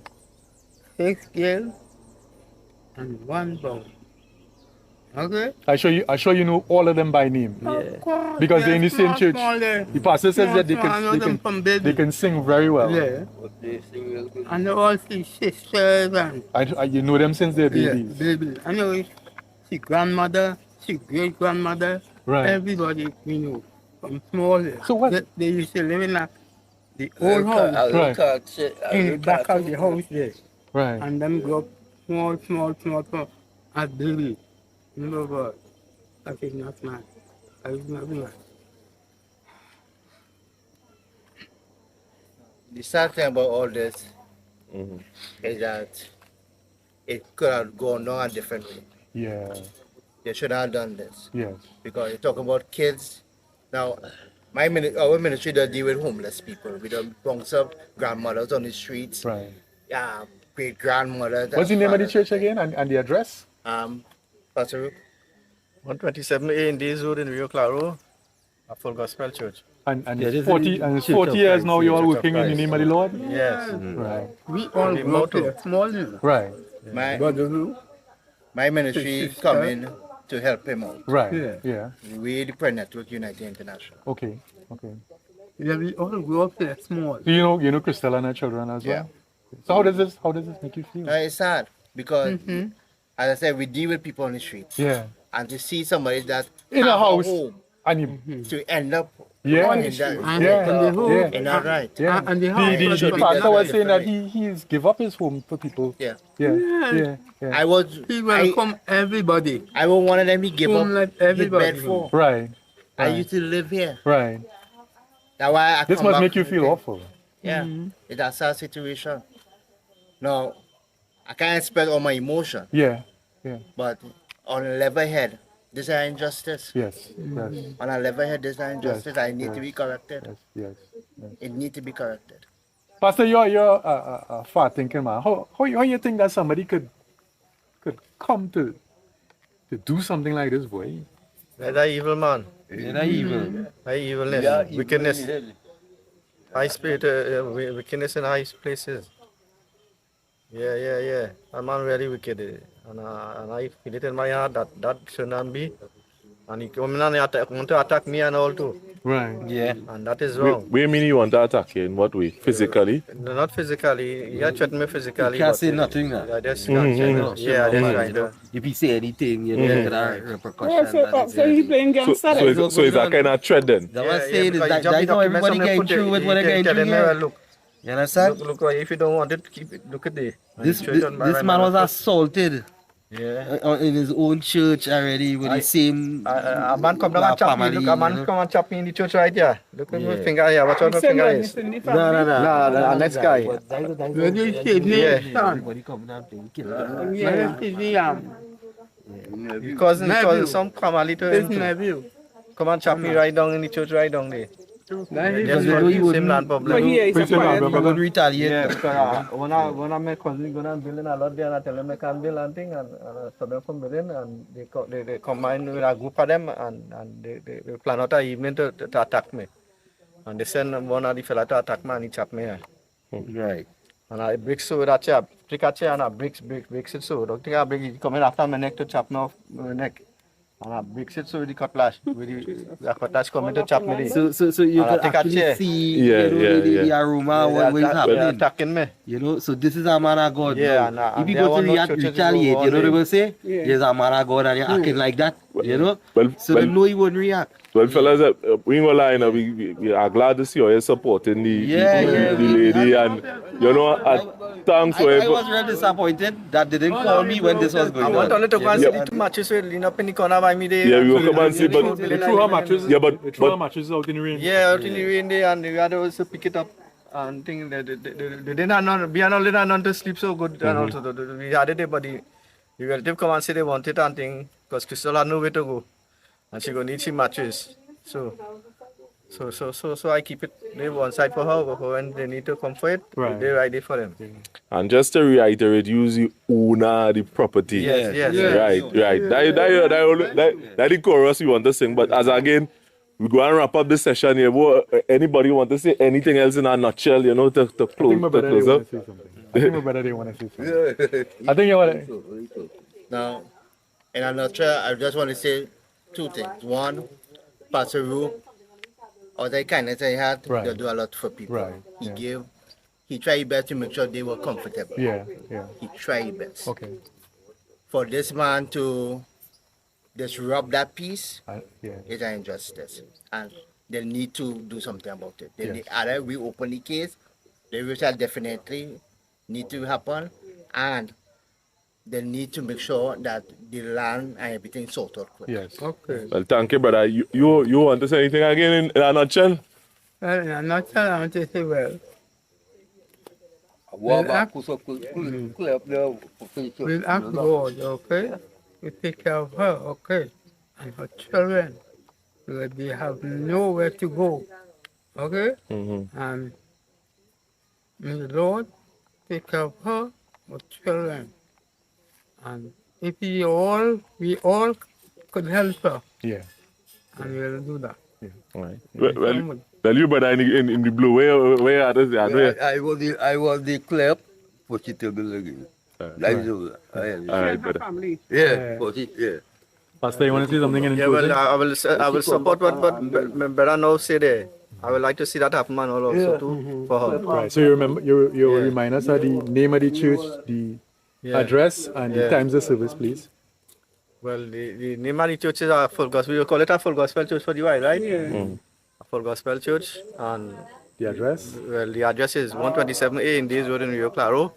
And the times of service? And the time of service, we just have 8:30 in the morning time, Sunday morning, and on Tuesday afternoon, which is like this afternoon, we just have 6:30 service. And we have a Sunday school 3 o'clock. And a Sunday school also. So out of the love of out of all your hearts, all the kind of cutting yes, to all your service, to say something good on behalf of Crystal. Love for God and country. Which Crystal is also a member of the church, you know? Yes. Well, thank you, Pastor. And brother, I know you, we have started off with you. I know you want to say in a nutshell. According to it is all said and done, you know, we're just looking for some proper, you know, investigation in this matter. And, you know, justice had to be prepared himself.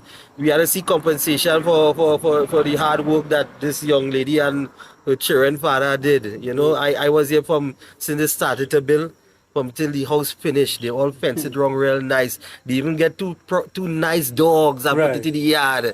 You understand? And to see everything that's taken away from them, that could hurt anybody. You know, that could even make people turn to crime and all these things. So we don't want to go down that road. All I just want to see is that something have to be done, and from that I go from on top, you know, and they do something about it. I mean, Crystal not begging. If you understand, she's not begging for clothes, she's not begging for money. She's not begging for food. All she wants to make sure is to highlight the injustice that happened to her, and something needs to be done. Right, Trinidad? Thank you very much. Thanks.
I wouldn't wish this on anybody.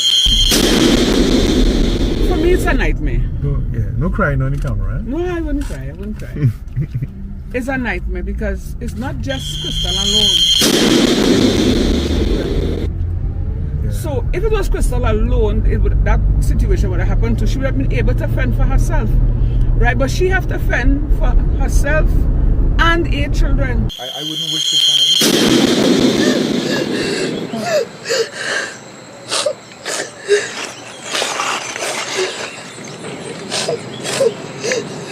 Mother of 8 and her children left homeless by court decision. There's a lot of corruption in the justice system in Trinidad right now. Right now, criminals being able to do as they feel because they know the laws and the law does back them. Right? The justice system does not protect women and children. They don't protect the innocent. They say they're here to protect and serve, but today I sit down in my property that is mine. I have document for that. Me and my friend are homeless now because of an uncle, a step uncle, who decided to take this home from us, and a judge gave him the okay. The police came with him to put us out, right? The police was protecting him. Nobody didn't protect me and my children. Even though when I was here and they was tormenting me, the police never protect me from these people. I wouldn't wish this on anybody.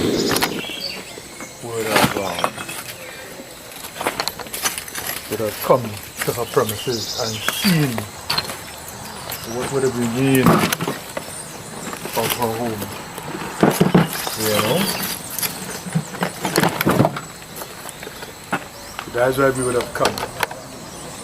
To get the insight of this story. It leaves you for words. It leaves you a bit lost for words. When you see something like this, you picture, there's no more, the walls are no more. People used to live here. Very heart-rendering. It's very sorrowful. You think that a home is somewhere you go, you return to, because you're tired or you're sleepy. It's a place where you return to because you want to get that nice sleep when you have a hard day out, and to come home and meet your home in this. I wouldn't wish this on anybody. I wouldn't wish this on anybody.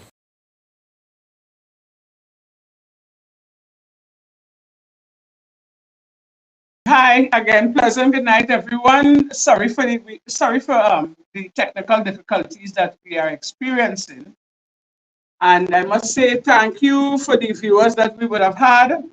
Right, welcome everyone. So,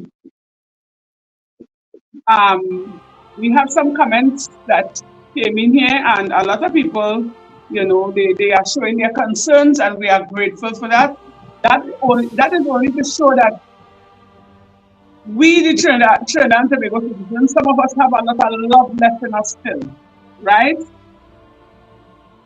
So, Miss Donna Ramlochan, pleasant good night. We are glad to have you, right? So you would have said, please help Crystal. We are trying our endeavor best.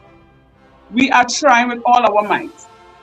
Then we had someone say, Michelle Jerome, why not the councillors and MP join and help also? Corporate sponsors, this lady and her children need help. What are they waiting on for them to get sick?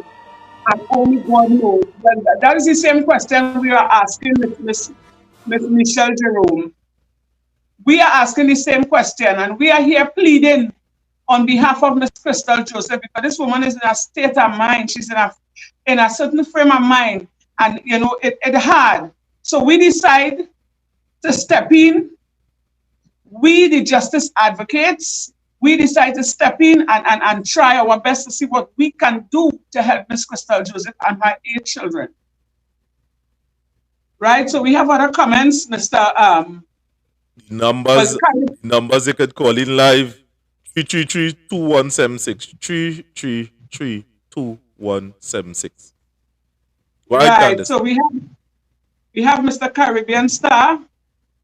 Why would someone push down a house and make 9 people homeless and just leave it like that. That is wickedness. Obviously, Mr. Caribbean Star, that has to be a person with a black heart. That has to be a bad mind, wicked person, right? Because for somebody to do something like that to a woman and 8 children, there had to be some sort of madness. And then the justice system, the magistrate didn't give her a fair chance. And what she's asking for was a fair chance for the judge to hear her side of the story and to produce her legal documents. Because if you would have viewed the whole video from start to finish, the owner of the land was present, right? That is the holder of the deed. The gentleman would have said he has documents showing where he would have given Miss Crystal Joseph the permission, and she has that in writing to go ahead and build on the premises. And everybody we would have interviewed there, they never saw this man. They know nothing of Mr. Rodney Sidney. So how it is that Mr. Rodney Sidney could just show up on the scene and just take charge and bulldoze down this house and make this woman and her 8 children homeless, right? So I'm going on to read about 2 more comments because we almost to close off. And this is a story that, I wish we could highlight a little more, because we can't just end here. This woman need help, and up to now, where the MPs and them, oh gosh, this woman is a citizen of Trinidad and Tobago, And again, I'm saying this situation highlighting the government, this showing all you that all you incompetent and all you really don't care about the citizens, This actually showing that all they care about, this PNM government, care about is property tax and shoving all kind of laws down our throat. But people are suffering here, This woman is homeless. Trinidad and Tobago, Crystal Joseph and her 8 children, they're homeless. All she's asking for is a fair hearing and somewhere to stay until such time. Not even that all they could do. By now, the phone's supposed to be ringing off the hook.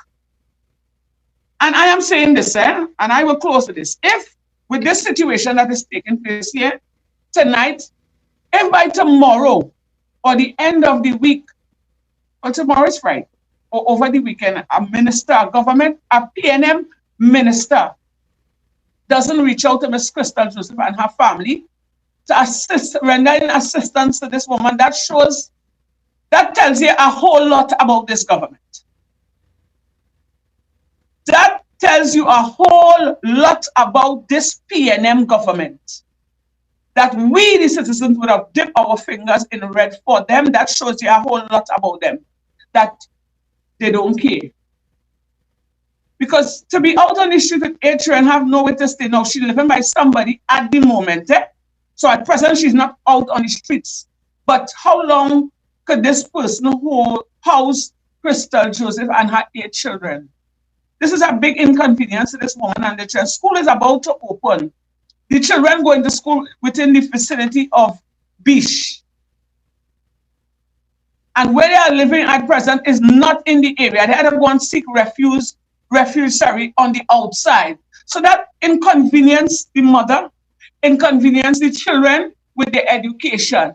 So we are calling out for help. Somebody, anybody within the government that we put in power, that is in power at present, to step up, oh God, and help Miss Crystal Joseph and her children. The woman begging for help. We are standing together with this woman and begging for help. Mercy is the cry. The Trinidad and Tobago citizen, Miss Crystal and her children, they're begging for mercy. They're begging for help. Oh God, somebody come down from on high and look down low, because when they're passing wrong and looking for votes, or let us come down low, or let us put all your tail between all your leg and come and ask for our vote. Now is the time to come down low. It's an election time yet, right? It's almost there. Now is the time to show us what all they could do for the citizens of Trinidad and Tobago, especially Miss Crystal Joseph and her children that has come forth to the media, to the public, begging for help. Instead of helping other people, now is the time. We prove all yourself. The PNM government, prove all yourself and show us that here what's going on. let us always say, the people first. Well, now is the time to put the people first. This is what I had to say tonight, Mr. TNT. And again, I'm very thankful for those that join in and make the comments. We are really grateful. Thank you very much, everyone. Back to you, Mr. Anderson. Right. I know a lot of you might be a little shy, but at the end of the day, this year could happen to anybody. And it's clear that there are many people within the government and the opposition would have known about this. Even the social services people there would have known about this. Members of the community that is saddened by the effects of what is going on there within their community. And many of you outside there would have won the help. And what we are saying here on this platform is stretch forth your hand. Or you can't be people, or you can't be so insensitive. I know this is a program here that we didn't encourage, we never used to encourage calls before. We didn't have the technology set up in a particular way. Now you could call in and give your comments live on YouTube, on Facebook. We streaming on Twitch. You could give your comment live, because I'm sure there are people outside there that things like this happen in your village, in your hometown. And if something like this happen, many of you villagers, I would have been in certain places, you can't just step. If a strange car come in a certain particular place, places like Cedrus, at the end of the day, or it does make calls. Things doesn't just happen so within certain areas. And as we say, if you do not want to reach out to us here within the public, I know some of you are afraid. Some of you are afraid. As I say, we can mask your voice. We will come where you are living, and we will be able to take that story there just how we would have done it for Miss Crystal Joseph, sorry. And that whole entire heartless situation, now there were certain things that we would have cut out there, but there was a relative there that would have get on real bad. He would have cussed and get on in a particular way. The villagers, as I say, when we would have reached there, the people was frightened, they was saddened. Many of them didn't want to go on tape, because we don't know the type of impact that person would have had on many of the people there. The village was in a state of panic. And we would have had us to sit down and talk to them, what's going on here, you understand, and show them if this was going on with you, what you would have done. And knowing that you could have did something to stop a particular situation from taking place.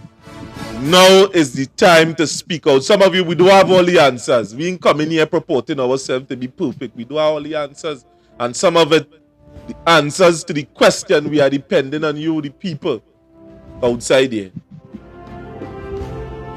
to say something to probably, or some of you may have known a social worker, would have known an MP.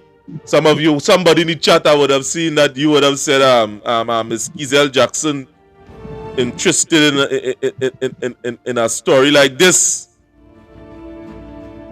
What are you saying, the public? What are you saying? What are you saying? Can I say something? Somebody call it? No. All right. So I'm seeing here, Mr. Caribbean Star asked, what about the national TV and media? Have they joined? He's asking that question. Have they joined you in bringing attention to this serious social matter? Well, to that question, sir, up to now, nobody has joined in. Nobody has called.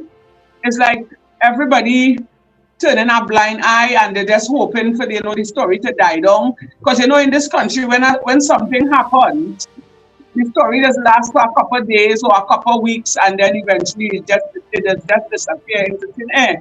But with this story here, we don't intend for the story to die a natural death. This is human beings you're dealing with. This is lives. Somebody life you're dealing with. Yes, somebody life. Right? And to be out of a home, to see that a judge would have made a decision based on not, hearing the two sides of the story, because they always have two sides to a story. Yeah, and but Candace, why, and I see people continually asking this within the comment section. Why at the end of the day, it didn't have no demolition papers for the act that was committed? And what happened? What is the authorities doing this? And no, you see, mainstream media doesn't cover stories like this. Candace, you know that you would have been a testament to that fact. Mainstream media don't cover a story like this because the poor man, they tend to cut out the poor man. And if they come on a scene and you nag them plenty, they're chopping it up so finer and smaller than pigtail. Yes, and I could testify to that because I would have had a situation earlier up in the year, and I saw that for myself. At first I thought, probably what was said on camera wasn't, it wasn't appropriate for the public eyes. But then as I go along and I realized what was taking place, they were trying to cover it up. They didn't want the truth to come out.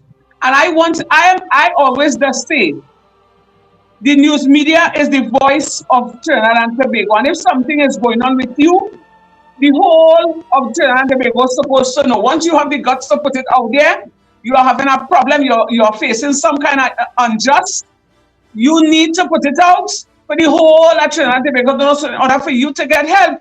And they're hiding it. They're putting a muzzle on it. They're trying to cover it up, so they're chopping it up. So I just always say, thank God for social media. Thank God for the platform. Thank God for the Workers' Rights 868 platform, where we just bring it real and we just keep it real. We're bringing it out in the open so that people could see firsthand what it is their brothers and sisters going through, because this could happen to anybody. So stop covering it up. Bring it out. Yeah, bring it we out. all are not perfect. Things that happen. Crime will go on every day. We can't stop crime, but we can try our best to curb it. Right? And to see that nobody in power, none of the ministers, nobody in stepping yet to lend a hand or to try and do a proper investigation, that clearly shows this is looking bad on the government, Because I mean to say, it ain't reached a murder as yet. I'm not inciting trouble, But what if something should escalate out of this? What if Mr. Sidney was to come back there now and try to bully this old man, the owner of the property, for his premises again? And let me say the neighbors around the area, decides to step in and take the law into their own hands. Then the law will look to step in. Why not try to deal with it now? Because I don't believe Mr. Rodney Sidney, going to stop there. He's going to come again because he got his justice from the court. Right? In his mind, that is his justice. Again, the numbers to call is 333-2176, 333-2176. Come now, man. I'm sure somebody outside there has something to say. I'm sure about that. You can WhatsApp call to either. We will accept WhatsApp call. The fact that he would have got through with that first part where the magistrate would have given him papers to evict the woman and her 8 children out of the house, right? And he was able to bulldoze down the house. He's going to come again. But what next? Because the villagers was very saddened and they were angry because the majority of one man even said, if he was at home, that would have never happened. The police would have had to lock him up because they don't know nothing about Rodney Sidney. They never seen him there.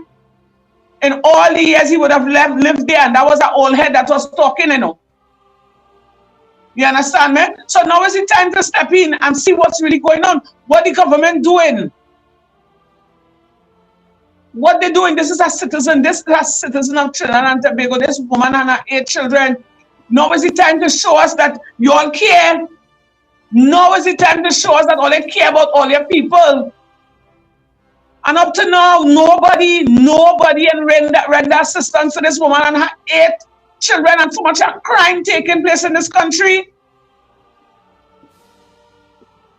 So much of crime, and what if this woman end up on the street with nowhere to stay, because as I said before, she cannot stay by that relative much longer. What if she end up on the streets? They done kidnapping people and taking their body parts, and then these children is fresh, nice, young, juicy little pretty children. It's human trafficking. And we would have done our extensive research on that story with human trafficking, in which millions of people is missing around the world. A doctor would have sent my paper from away that would have been stating that this thing here is human trafficking. Black market organs selling for $200,000 and going. And we don't want somebody on the soil at Trinidad, somebody like us.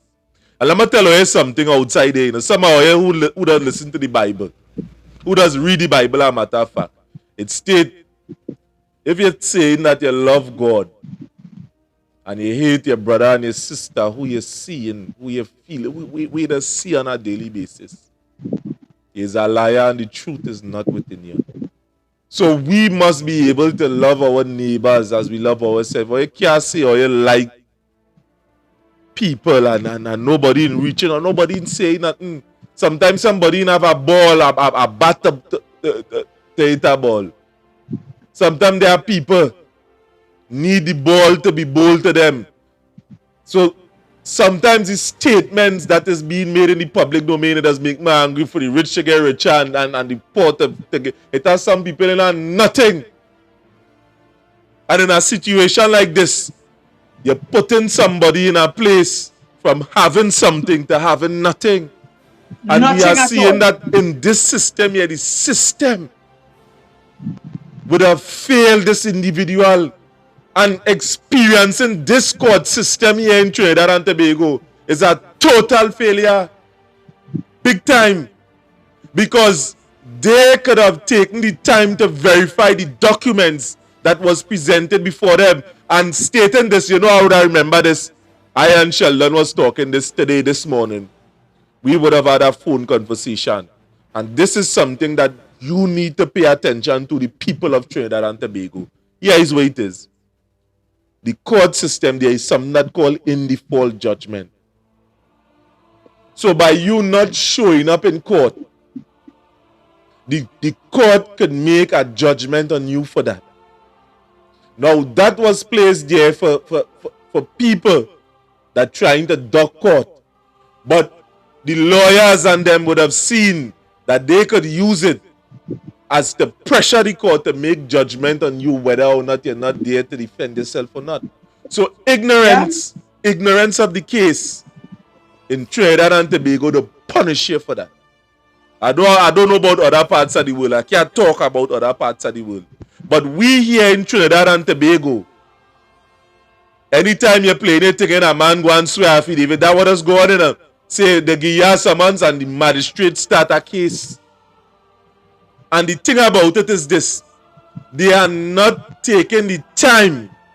The judicial system in Trinidad and Tobago, they are not taking the time to investigate these kind of claims. Because a man could say he serve you a summons, the Senate bench run for you, they surround your house and embarrass you in front of people, your neighbors, your friend, and you ain't get no summons yet. And people are accustomed going to the court and doing them kind of thing. And the court, I know they are verifying this, they're not verifying it. So in this case with this woman, and this case with this woman here, I believe that they didn't take the necessary steps as to verify whether she received the document or not. Or they send a police officer there. And we know how corrupt the system is. Police or no police. A proper mechanism needs to be put in place that they're able to see about this. This must not go on. We know that, all right, that people that use the court in a particular way. I understand that. But in a position like this, This is an exception and we need to deal with it. The traditional medias and them is a bunch of failures. Because I myself would have reached out to them. And to add insult to injury, Mr. Renison, Crystal would have said that she has to pay $6,000 to Mr. Rodney Sidney for the cost of his lawyer fee and for other stuff, right? Something that she's not even aware about, right? So then, what really going on here? The woman done lost her house already. She out on the streets, everything mashed up, fridge, bed, stove, everything. And on top of it, she has to turn around and pay this man. If I had a number, I call him live on here and embarrass him. Because this kind of thing here, I mean, this is total failure, boy. Because Ms. Donna Ramlochan would have said the resources of a country belongs to its citizens. And she's quite right. Because if you're taking the time out and you're sending money and food and whatever to other countries when they're in crisis, your own citizen is in a crisis. A woman and 8 children in a crisis, and you, up to now,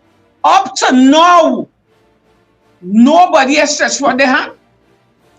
That clearly shows that this government don't care about us. And I will say us because I would have fallen victim to something like this too, in a different way. They don't care. They really don't care. This clearly showing to me, and I'm sure a lot of people who is viewing and will look on this video in other times to come, they will see for themselves that this government really don't care about us. Something like this supposed to turn heads. Of course. Something like this supposed to turn heads. Is 8 children? Why? So you want to wait until it's time for election to come and tell yourself, well, all right, they must forget, let me come. No, guys, to show all you, when all they're coming from, people don't nobody will want to hear all you know, because this is an embarrassment for the Trinidad and Tobago government, the government that is in power at present. This is an embarrassment because all you all need help and all you're turning a blind eye. So what is it? She had to be have some kind of name. She had to be some kind of big shot person in order to get help. And it's we, the poor man, all they coming to get votes, for them to stay in power. And this woman crying out for days now, and I'm getting angry. You understand me? Because a woman and 8 children. This kind of feedback we getting from the government. Right now, I'm emotional because, come on, when I went there on Tuesday with a woman, it take a lot out of me. I had to put go into gangster mode one time and mask myself, because when I would have put myself in a woman's shoes to see everything mash up into a million pieces, no hope. What if this woman had nowhere to stay? What if this woman had nowhere to stay at the moment? What would happen? Come on, Trinidad and Tobago, this ain't good enough for that, especially to this government. And I find this video here tonight, this live, is supposed to be directed straight to the PNM government, because it's election time now. All they want we vote, all they want to stay in power. Help Miss Crystal. Show me what all they can do for the public now, because we need help. The public out here crying, blood washing the streets. We're losing with children every day, by the minute, by the hour. Show us what you can do for all they to stay here. Now is the time for Trinidad and Tobago to open the eyes and see what is taking place, and only make all the judgment based on Miss Crystal's situation and even mine. Because those in authority failing us. It's all about their friend, their family, and who they know. But we all are citizens of Trinidad and Tobago, and we need help. Miss Crystal Joseph and her children at the moment, they need help. Where is the PNM government? Where is my government? I will say my government because I would have voted for them. I would have been a PNM all my life. And it's strangers who I would have never voted for, who I would have never thought about voting for in my life, turn along and help me and my son in our crisis. All them bamboozling nobody anymore. We have moved the mold from our eyes, the yampi, as the people would say, from our eyes, and we are seeing it now. Step forward and show us what all they can do for us. It's all about us now. put aside the tax and all the laws and whatever, and focus on us. We need help. When all they decide to help the people, then all they will get my attention. But as of now, I am looking on to see what's taking place. There's too much of madness going on in this country. This woman need help, and up to now, nobody, not even a PNM minister, or they want to shove down tax, all kind of tax and all kind of laws down people's throat. And this woman crying out for help with she ain't trained, and nobody is taking share. But are they going to come in from people door for vote? While waiting for you. I'm waiting for you. Back to you, Mr. Renison. At the end of the day, what we are saying here today is that this could happen to you. And it could happen to anybody. We celebrated emancipation today. And the people in Trinidad and Tobago are under total slavery. All kind of emancipation celebration going on, one going on in Library as we speak. Because I would have lived there and I would have came down here. Somebody called me there and say, boy, watch, they feel we hungry. They come to keep an emancipation celebration and they give out some food and things for people. When we have a whole industry down on the side where people lock out, they lock out people out of the industry. We are seeing the effects of a government that do not care for you, do not care about your future. $3 billion missing, unaccounted for. The Auditor General lost her work in revealing that information to you, the general public, as to a feedback of what is taking place and no accountability underneath this form of governance. And even now, we are talking here and talking out what taking place and crying blood. And it's still going to happen tomorrow, because when election come, the amount of honey they're spreading all through the villages and all in people's pocket. The honey so thick, it's sticking some of your mouth. Or you're forgetting the troubles that you would have received in the last 9 years.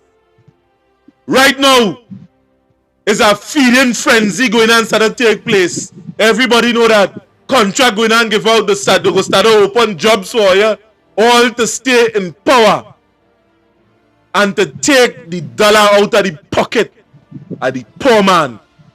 We seeing all over mainstream media, because they are the finances done every radio station and singing the anthem of the PNM, that thing that they turn into a cult that is no longer good for you.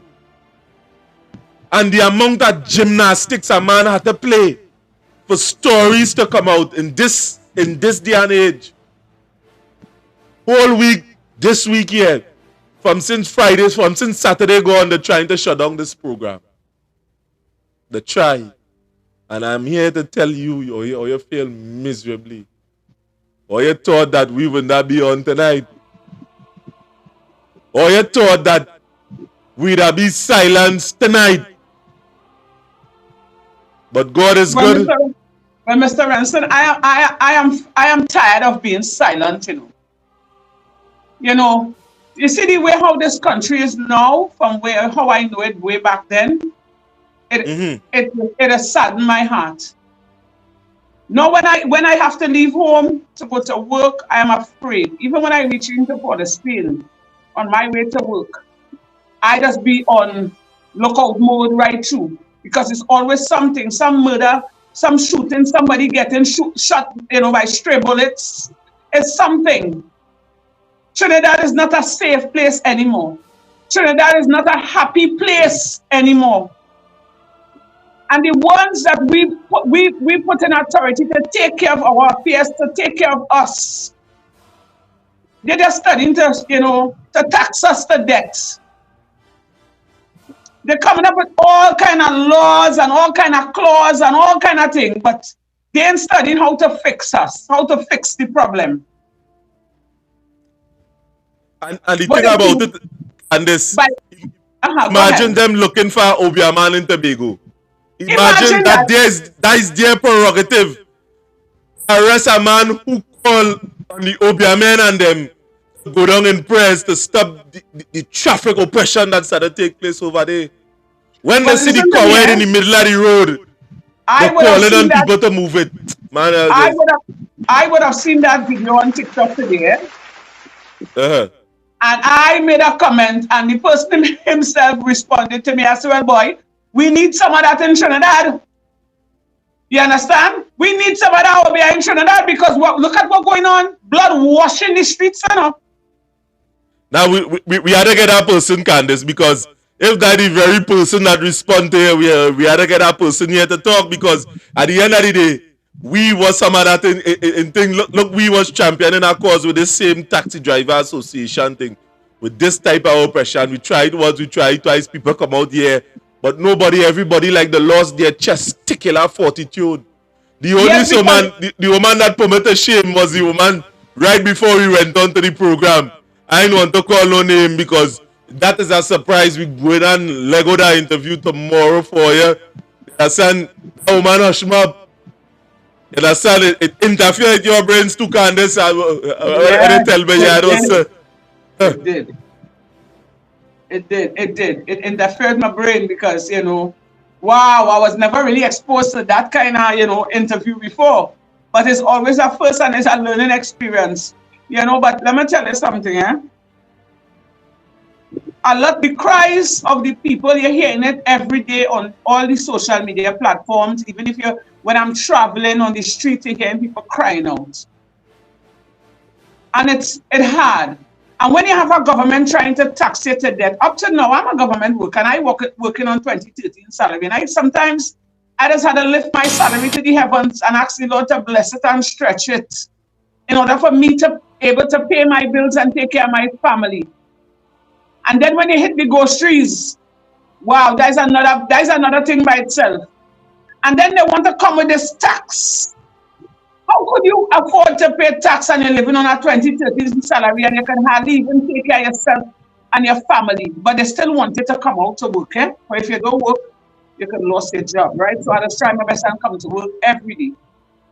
But we're living under oppression. So instead that they put the emphasis on this tax and all these laws and clauses, why not try to meet the public halfway?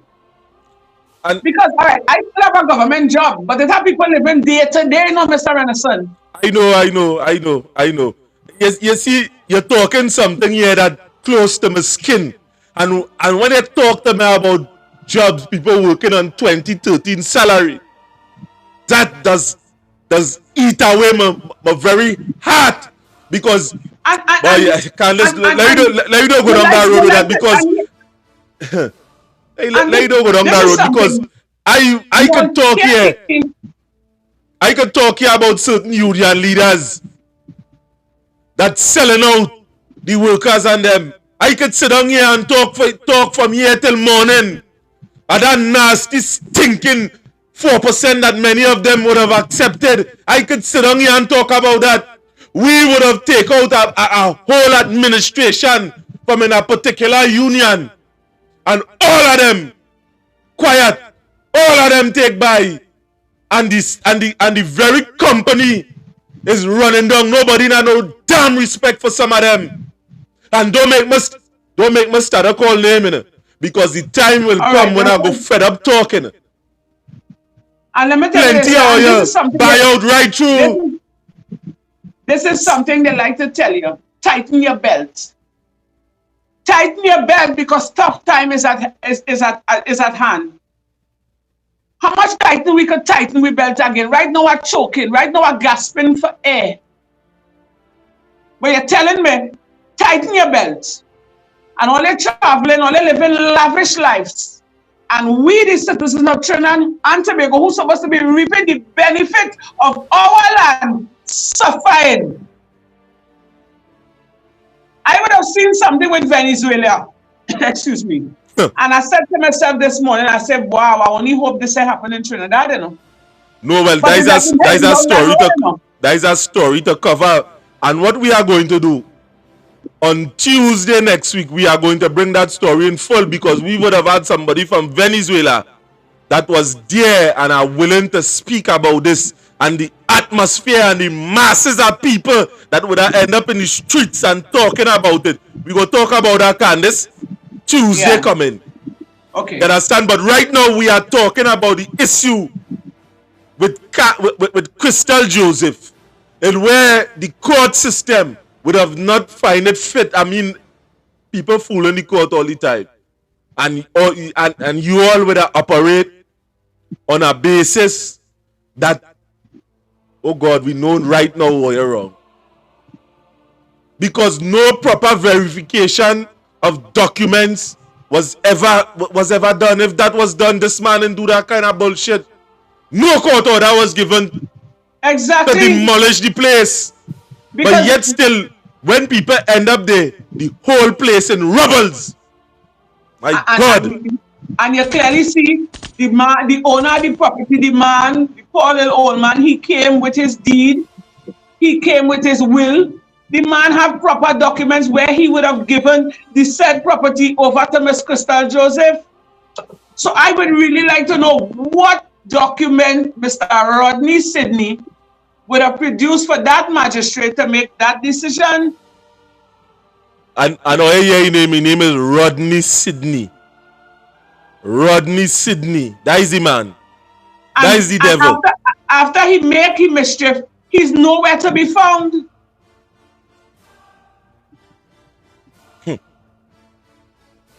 So this man just show up on the scene and make mischief.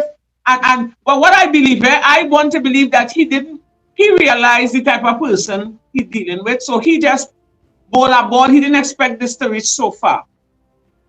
And I am sure he would have seen some of these. Well, that is why it had this platform, Candice. That is why it had this platform, So these kind of things cannot be sifted through the crack no more. I'm sure nobody in doing this what we're doing here in Trinidad. I'm sure about that.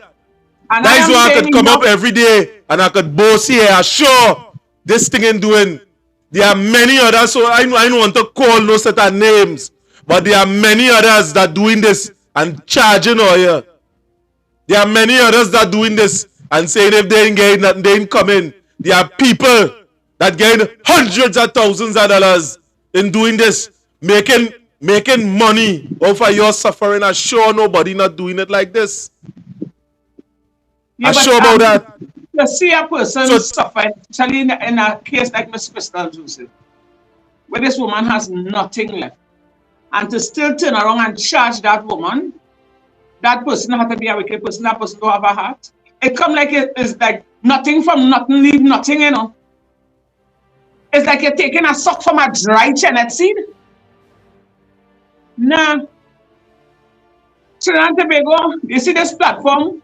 The Workers' Rights 868 platform, right? It's the platform where you could come on and tell us of your story. Where you could come on this platform and let us be a voice. We are the justice advocates. Where we will stand together with you and see how best we can try to reach out to somebody, anybody, to give you assistance in whatever situation that you are going through. It's about time somebody stand up for the public. We're not here looking for fame. All of us would have gone through some sort of injustice, and we needed somebody to tell our story.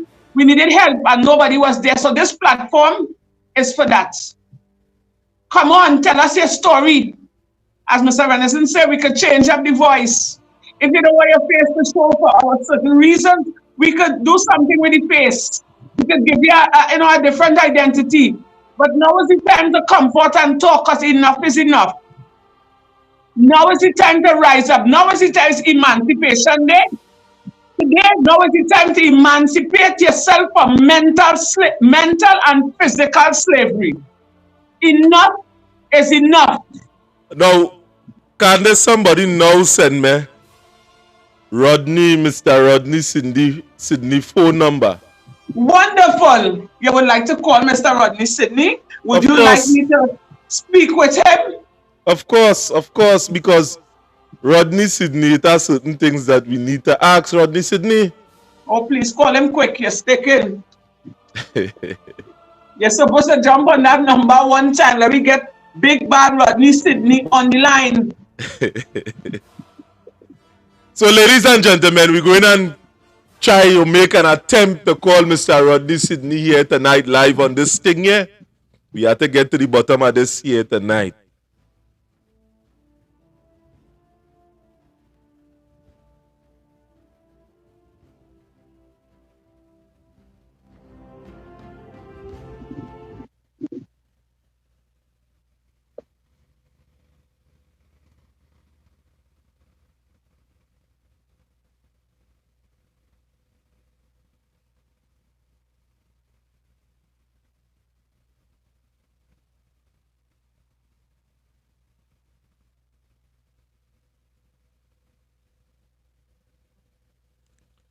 Well, Candace, well, you see that Rodney not answering.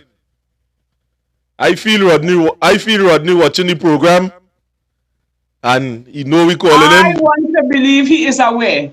Yeah, He yeah. is aware. I feel Rodney watching the program. I'm trying it again. Hello, good night. Try calling him again. Hello, good night. Hello. Hello? Mr. Rodney Sydney. Hello. Candace, the man on the line, and he ain't saying anything.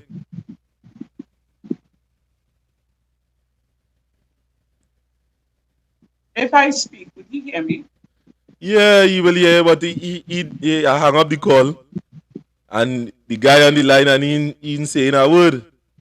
I go try again. I mean, come on. I mean, this is for the sake of you, the citizen. Well, that Hello, good night. only. Hello, good night.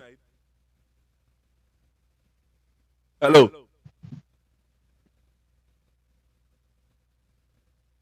Hello?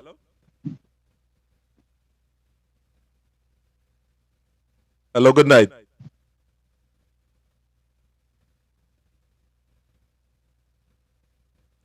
Hello. Well, Candace, well, the guy ain't answering, I mean. Well, you see, that clearly shows that he's aware of the program.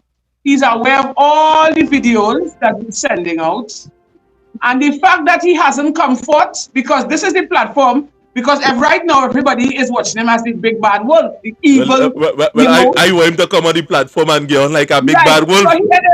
So here it is, Mr. Renison. The fact that he doesn't want to come on and say his part, that clearly shows that this man has something to hide. Because if it is people saying all these things about you and making all these bad comments, you would want to come on air and clear your name. And the fact that he doesn't, Mr. Rodney Sydney does not want to come or answer because he's staying on the line, and I sure you must hear in the background. So that clearly shows that. Well, I hear in the background, and now the man, hey, look, I see the man calling just now. He's already ready. Well, I was ready to let me hear what he has to say. Yes, good night, sir. Hello, good night. Hello. Hello, good night.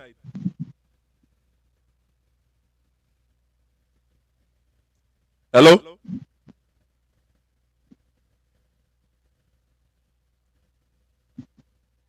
Yes, good night.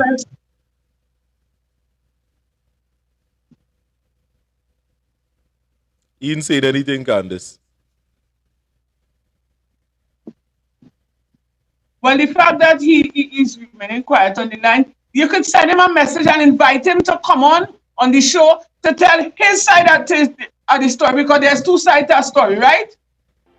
Yeah, we want to hear from his side. Right. So the fact that we was doing this. Let's just rule it out as he's having technical difficulties. All right. Right? So the fact that he doesn't answer, or he probably not hearing you, we can gently send him a message, inviting him to come on the show to clear his name and to produce his documents. Well, we will clearly do that. I just check in with the phone line here to make sure. we can definitely do that because we want to hear from Mr. Rodney Sidney. I myself. Yeah, I would like to hear his side of the story. Just So you making would sure. send him a message. You could probably, the number that he has, everybody has WhatsApp. So you could send him a WhatsApp message or a normal SMS message and let him, giving him our numbers. And we will set up a time and a date and we could come live with him and let him explain to the whole of Trinidad and Tobago and produce his documents as well. You see, it are people that know certain things, and I really don't know. There are people that, they're practicing that kind this. Yeah. You understand? They're going on in a certain way. Oh, yeah. Somebody ever call you and they're saying hello, and you know you're hearing them? Yep. Again, that vibes. Again, that vibes because you would have heard. I sure you hear the phone ring. I heard it ring on my side, yes. I heard it. You understand? There are certain things on your side you ain't gonna be hearing. You understand? But we go call again at some particular point in time. We ain't gonna tie up the thing with it.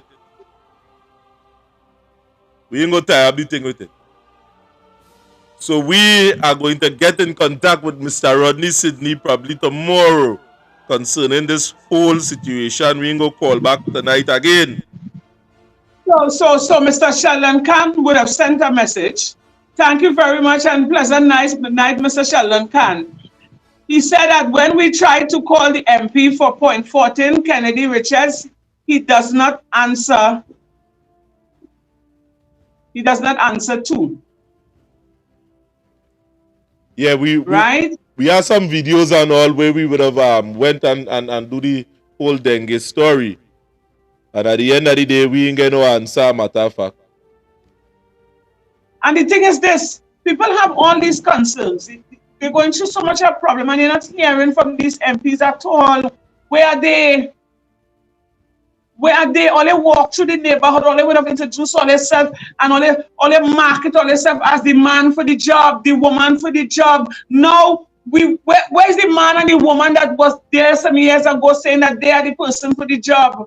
We need all your help now. We need the assistance.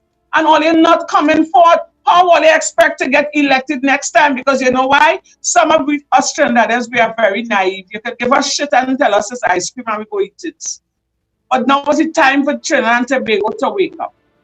And you see, where Sheldon would have just said he's supposed to be on the program too, you know. What Sheldon would have just said is this. We have a whole list of names. A list of letters, a matter of fact, like a book. Where we would have reached out to the MP in point 14 and up to now we could we could play a video here in which we would have went directly into the office. Now we plan to go there again. When all these damn ministers and them come into power, when all these ministers and them want your vote, they come in on your doorstep and begging for it. And they come in your bathroom and all. As they come in power, give them a week and they're forgetting you. And you can't even call them on the damn phone. You can't even call them. Exactly the same phone number they would have given you when they was in campaigning mode. You know if they should get in power, you can't call that number change. Well, Candace, come on, man. Anyone in them make a call? Right now, all of them purporting to be all of them always. Anytime you call a minister now, he in a meeting. He too busy to see her. Yeah. That is what's going on now. And what the public have to understand is that they are people just like us. Exactly. You understand? Some of them more worse than us. And let me tell you something. The people at Trinidad and Tobago, you don't be fooled by some of the nonsense that is taking place here now within the public domain. All of a sudden for 9 years, no probe with this live sport thing. All of a sudden it back in circulation because we are in election mode. Or you understand the case with Vincent Nelson that would have crumbled and the state had to pay millions of dollars. Or you understand the kind of nonsense that this government on. The people at Trinidad and Tobago are suffering because the arms of the state and them are dysfunctional. The ministers and them are not innovative enough as to bring a new and a fresher perspective to what is taking place now. You understand? And that clearly shows that they are not taking us serious, you know. You know, right now with all that is taking place and all the cries of the people in Trinidad and Tobago crying out, in my eyes, I see they watching us like fools, you know. Why? Why I think they're watching it like fool? Because for whole of their tenure, they could do all kind of thing. And nearly cost there, you know. And nearly cost, but thank God I hold it back. I know I hear me cussing. What our home others cuss like that. But anyway, for the whole of their tenure, they would have done you whatever. You understand? Terrence the Alson could have allowed 18 babies to dead for him to come with some kind of bullshit comment. Fitzgerald Hines would have come, we monitor. You understand? The arms of government come with all kind of thing. And there's a bunch of failures there in government. And Rowley, you can't himself talk to that man. Our Prime Minister, Keith Christopher Rowley, you can't talk to him. But yet still, when it's time to vote, they come in on your doorstep. Yeah. And we accepting that. We accepting that hogwash in Trinidad and Tobago. Now is the time. Trinidad and Tobago, please. Now is not the time to put all your tail between all your legs. I'm not inciting violence or crime. But now is the time to stand up for what is right. Now is the time for whatever government that is going to take control of this country. Now is the time, all they always saying, all they putting the people first. Now is the time to really put the people first. If all they cannot put us first, all they not getting the seat. And we, the citizens, we have the power to do so. Now is the time for them to exercise that right. We fed up being taken for granted. We fed up being chicken feed, the remnants, the dust. Now is the time to help us. Stand up and help us. Show us what all they can do for us, because it's we who put it on it. They only can't for themselves. And it's not we that say it, you know? Because we could bring evidence here that the Prime Minister of this country, Dr. Keith Christopher Rowley, stated that his prerogative is to make the rich get richer. And we have to depend on the rich to get a living. By he saying, well, by the rich getting richer, some go trickle down to the poor man. But it wasn't so. Not everybody wasn't rich. There are certain companies would have started off from nothing. And what would have caused that? The government, the arms that would have added, would have invested. They would have placed their interests within a particular direction. And things happen. We can't depend on the rich for us to get rich. What type of nonsense is that? What Keith Rowley is describing as a zero-sum game. A reverse zero-sum game.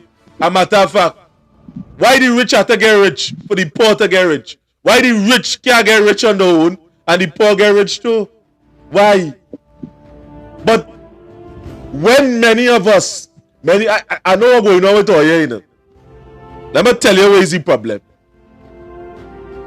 Back then, the solution to this country's development, many of us, our forefathers, would have put trust and hope within the PNM. Because back then, it didn't have a strong opposition. It didn't have opposition at all. For 20 years, unprecedentedly, the PNM would have ruled Trinidad and Tobago straight before they would have lost. For 20 years. And that would have started with Eric Williams. Now, Eric Williams would have been purporting a philosophy that the black man ain't have to go and own no land and plant no land. We in government. Then he would have given many of the blacks government jobs. Many of you would have lined up and go and do government jobs. And to no avail at this point in time, because we are still backward. I am not saying that the other ethnicity within Trinidad and Tobago shouldn't be where they are. They have a right to mind their family and to earn a living just like us.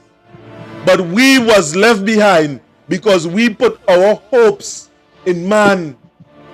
And we are seeing many of these pastors and them encouraging people still, radio pastors, encouraging them to still put a hope in man, disregarding and disrespecting the very religion that they are preaching on a Saturday or a Sunday and sometime during the week and getting a fat collection. So we would have said that we would have had government.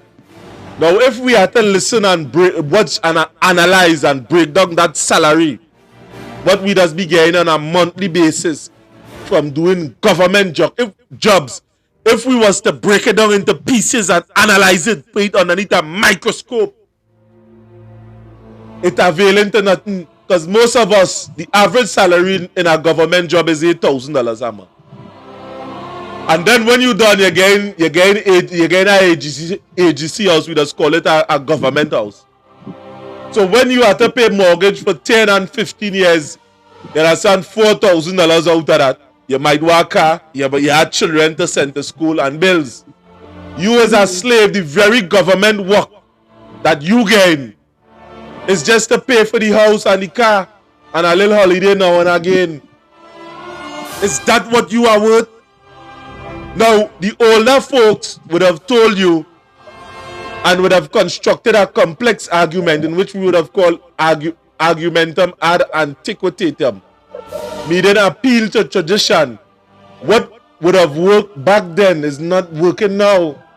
And they would have continued to tell you that because we would have done this years back, let me continue to do it now. And what I am saying to you today, that is no longer the solution in this country. And all they are trying to ride on is their past accomplishment and suffering the people within the present. And are telling we, oh, I don't watch that. We forefathers would have voted in a particular way. Let me continue. We must no longer vote in that way. We must vote for issues. We must vote for who is voting for us. We must stand up for those that when we are in trouble and we turn around and we say, hey boy, I'm in trouble, help me out. That is the people we must vote for. And we are not getting it in this government. I'm sure about that. As far as I am concerned, I am sticking with who helped me. When I was in a crisis and I turned to my government, who I would have voted for all these years, I don't care who come to tell me different and who come to tell me they shouldn't do this, they should have given them a chance. What damn chance of work on this? What chance of work? Who gave me a chance? I would have toiled for days looking for help. Going to all the right people and they turned their back on me. So who helped me? A stranger. Imagine that a stranger decided to help me.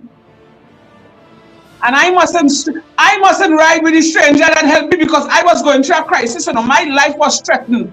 My family life was threatened. And the government that I put in power, who I voted for all my life. Now what Trinidad and Tobago to listen to this, you know. I ride with who helped me. This is not about favoritism.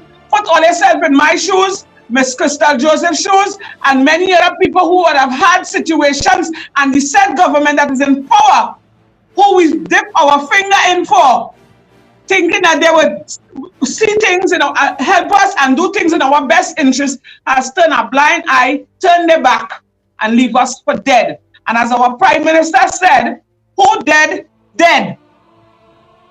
So who picked me up and wipe my tears and give me hope? I riding with them. Now is the time, Trinidad and Tobago, for you to open all your eyes and see what is taking place. See, all government does thief. If they have a government that wasn't there that didn't thief, all does thief, but it had the ones who does thief and they still turn around and help the poor man. And so far, this government full in their pocket. Money in the treasury they cannot account for. You understand me? And they're turning a blind eye and they're trying to tax the daylight out of the poor man to probably to make back the money to put it there so they wouldn't look bad. You understand me? We paying the penalty for it. I am saying no more. I am paying for nothing. Peter not paying for Paul in this wrong. Trinidad and Tobago, all you rise up and stand up for what is right. Now is the time to stand up. Now is the time to push back because we're going to end up like Venezuela, you know. We are going to end up like Venezuela just now because you're actually seeing the government showing you frank comment they don't care about us. Truth. They're showing us that they don't care. It is as plain as day. It is as plain as day. Somebody sent a picture with somebody sent a picture for me with Mr. Keith Christopher Rowley, in which he was in which he the emancipation in the emancipation celebration, Candice. All right, so let me ask a question. Let me ask a question. Or let me say something. Today is Emancipation Day, right? So all in this big celebration. Why they didn't say, well, all right, let me pass around with van loads of hampers and go to the most poorest areas, the less fortunate areas, I should say, and feed the people. Why they do that? And that is something that is a start. That clearly shows that these people don't really care, you know, and I don't care what they say, I will die for my rights. That clearly shows that, you see, this government, they don't care. All them care about, in my eyes, is to stay in power and to finish oppressors. And we telling ourselves that crime done or crime will ease up, but earlier, when they realize the camera's not working anymore because the bandits coming just as plain as they, and they don't care, they're doing it in big broad daylight, they're doing it in front of the police station, they're doing it in front of parliament, they're doing it anywhere they feel like. It's because why? They just don't care, and the government saying that they have a handle on crime. We have a commissioner. It's only because when I start to hit social media and I start to get on like out of my character, then I get a letter. Up to now, I get a letter and I don't know what's taking place. The officer probably still working. The officer probably still working and going in another district to cause more havoc. They're not dealing with the problem. They're just sweeping it under the carpet and they're pacifying it. So you, this is a citizen that have a problem. They're not fixing that because you don't have no name, you don't have no say. You is nobody. So you are to remain in the bracket of being nobody. And when they come next election, you must put your tail between their legs because they go come with a little $200-300. They might sign up your name on a food card and powder picture for yourself and keep your head to come back and vote for them. But Trinidad and Tobago, if all they continue to live like that, all we will have nothing. And as the Prime Minister said, the rich have to get richer and to provide work for the poor man, so the poor man can't come up to the rich man level. And if not, who dead? Dead. That's how it is, and that's what's going on in Trinidad and Tobago right now. Who dead? Dead. So you see that over a man in Tobago, Mr. Man, I said in my number for you, or you can look up on the channel, call me, we need you in Trinidad. Because you can't beat them no way, so you have to turn to the ancestors for them. But like, it seems like they're afraid that, Candice. They're afraid the call of the ancestors. That is what they're afraid. You know, Mr. Renson, listen to this, eh? When I read the comment, hear what I said. I said the mere fact that they're looking for this man is because they know, because of my little child, young girl growing up, I hear they talk about the Lekito Jumbie, but I always thought it was a myth. And the fact that they're looking for this man because they know very well it exists. So then here we're going on. Mr. Whoever it is. Rowley know it exists because he said that. Mr. Rowley know it exists. I hope that you've seen this live. When you're finished with them in Tobago, kindly come across to Trinidad and Tobago, please. We need you. Now, we want to show you where your Prime Minister was today. So Candace, let me play this video because we going and play. Let me play this video, Candace. I want to show you where your Prime Minister was today. Watch him. Watch your big bodyguard there. Watch your bodyguard.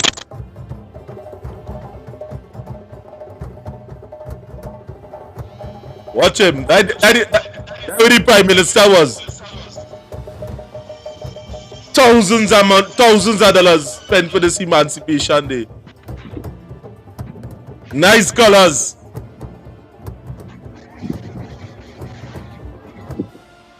And we are not emancipated here in Trinidad and Tobago. No, they don't have time with us. That is where the Prime Minister was doing today. He was walking up and down the place. And there are people that is homeless in Trinidad and Tobago. And hungry. That are trying to make ends meet. And they don't even know you first. Yeah, Candace, he first comments all of them. I ain't saying you shouldn't have a good time, you know. But all you are saying, you all are saying that all you are monitoring things that is taking place on social media. And people. And there are people here that are suffering in diverse poverty. And all you are nothing to say, nothing to do. It's like we are talking and it ain't going through, it ain't reaching here. So why when election time come, we must vote back in these people? Or you understanding? We are suffering in Trinidad and Tobago and we need help. That is what we need. Yeah, the country's in a sad state. And listen to me, I just take my time and walk down the street. And since I started doing this journalism thing with you guys, I started to walk and, introduce myself to people and try to become one with the, with the people. And it's one cry you're hearing. One cry you're hearing, pressure. Pressure. It's only pressure you're hearing and blood and death reeking Trinidad and Tobago. Murders. Blood washing the streets. And what they're doing about it? Now we can't stop crime. Crime there since way back in time, but at least we could try something. Try and curb it.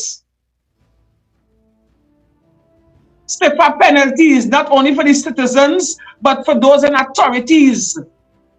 When the ones in authority commit a crime, the stiffer penalty, you know why? Because they would have known better. But instead of that, it's property tax. They want to tax the daylight. They want to tax the breath out of us. And yet still, they want us to come and vote for them. Wow. How are we doing that? Make it make sense. That's so disrespectful is a shame. Make it make disrespectful is a shame. That is one of the most disrespectful thing I could see here. That's showing you they don't really care about us, and it's about time Trinidadians wake up, or they wake up. Don't study about race and this. No, now is the time for it. Now is the time we have them by the balls. You know when you have a man by the balls, you have his attention.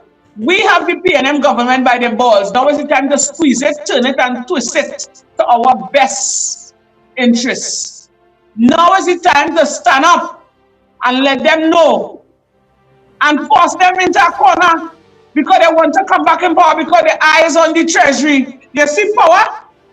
When a man have power in his hands and he's about to lose it, he'll do anything. He will sell his soul to get it back. Now is the time to hold the Trinidad and Tobago, the PNM at ransom. Now is the time is what we say, not what them say, because them want to come back in power. Now, Candace, you say something that's very instrumental. Now, what you have to understand this is at times we just talk in code. Power is what they are trying to hold on to because we are seeing in Trinidad and Tobago no help from this government. We are seeing that they are not interested in turning you from nothing into something. We are seeing that the interests of the people, the larger part of the population, is not being represented. we are seeing from a direct confession from the Prime Minister of Trinidad and Tobago that his prerogative is to make the rich richer, and the poor must depend on the rich. So his prerogative is to make a dependency of the poor man at the mercies of the rich. And I say that without fear of contradiction from this government. We have to change this whole dynamics. We have to take back the power that we gave to them. From the time this man did close down Petrotrin, we was not supposed to vote this man back into power. And today, ladies and gentlemen, we are eating the bread the devil need. Because hear this, that there's a certain thing about psychology that would have stated a child does teach the parent how to treat him.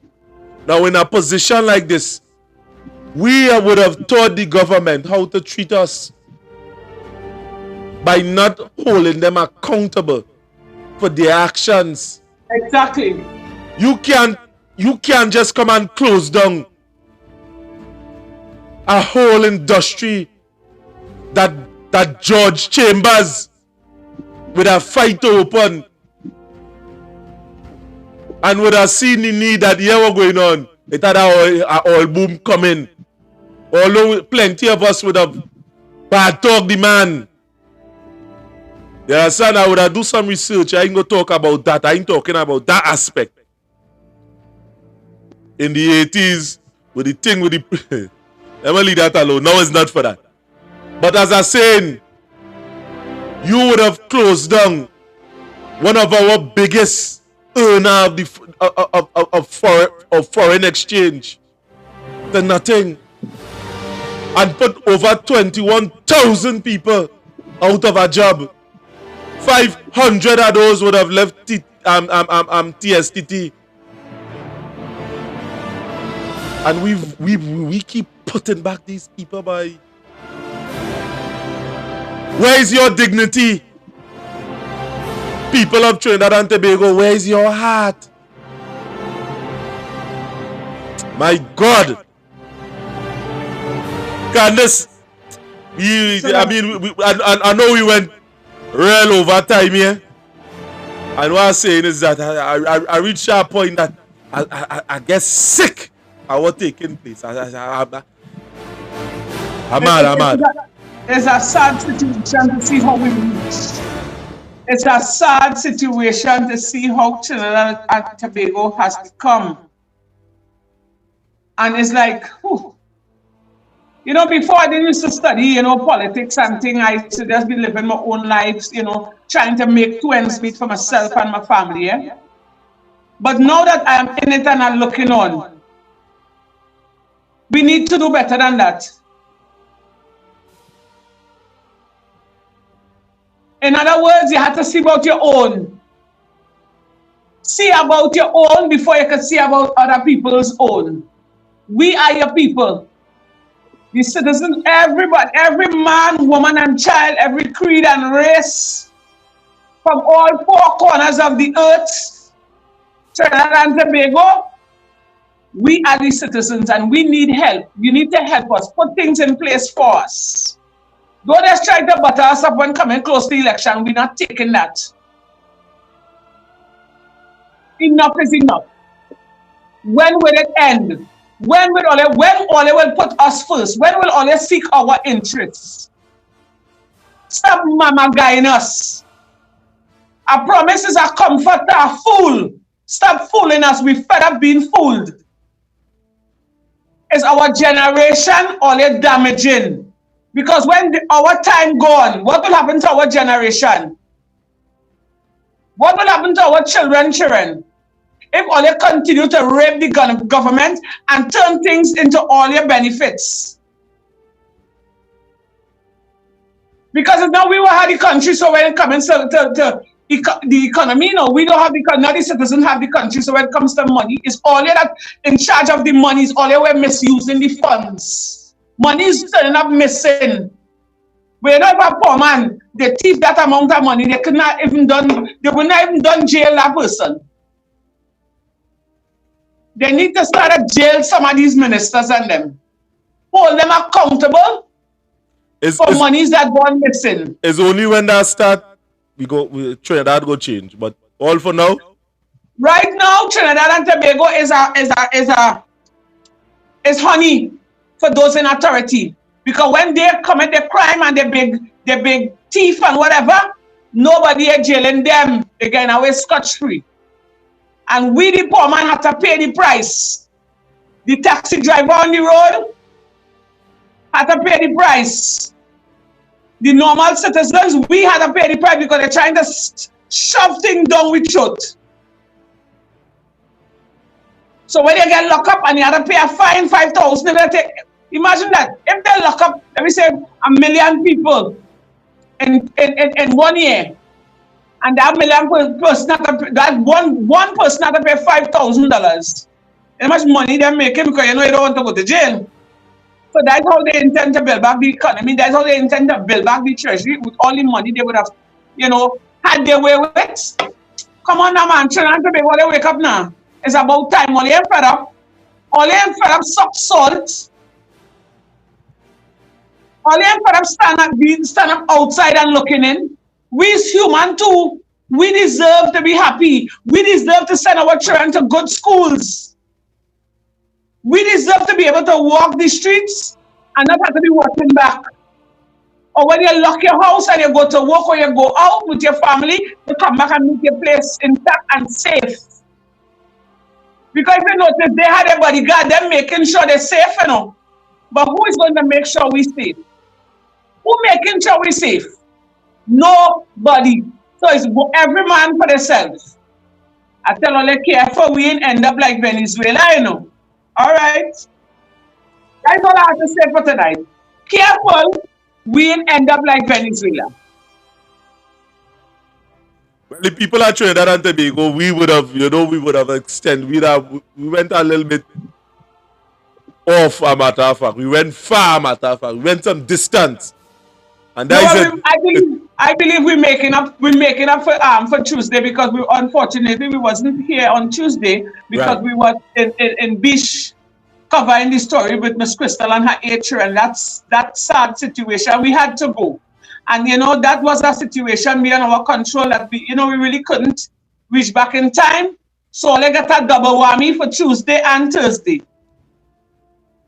That is to show how dedicated we are. That is to show that we have the country's best interests. We have our brothers and sisters' best interests, and we all have to be our brother and sister keepers. And if we don't do that, who else will? Because the government that is in power ain't doing it, They're leaving we for dead. As my Prime Minister say again, since that man said that has been playing in my mind like a broken record. Who dead?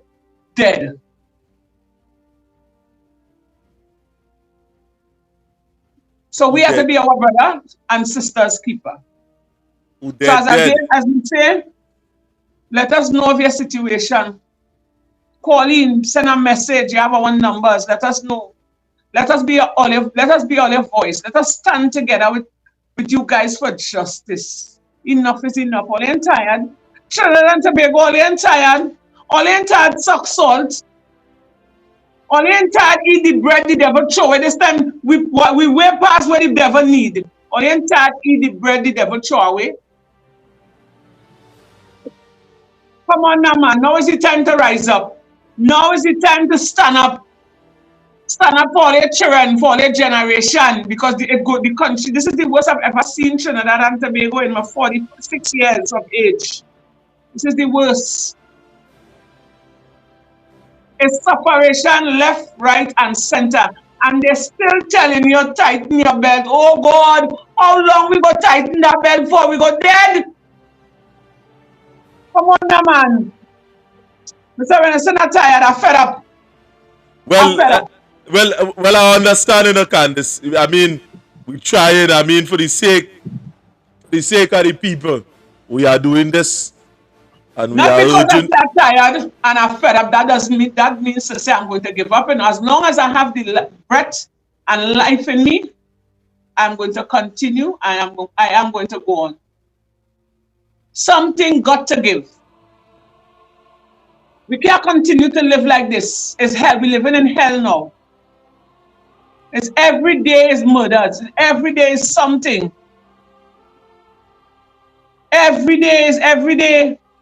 And what was the commissioner? When last you hear from her? I mean, in my book, the commissioner is fail, a matter of fact. But for the longest while, she only come in and talking, busting up she mouth. The last thing is concerning this stinting that we are seeing here within this in the public domain.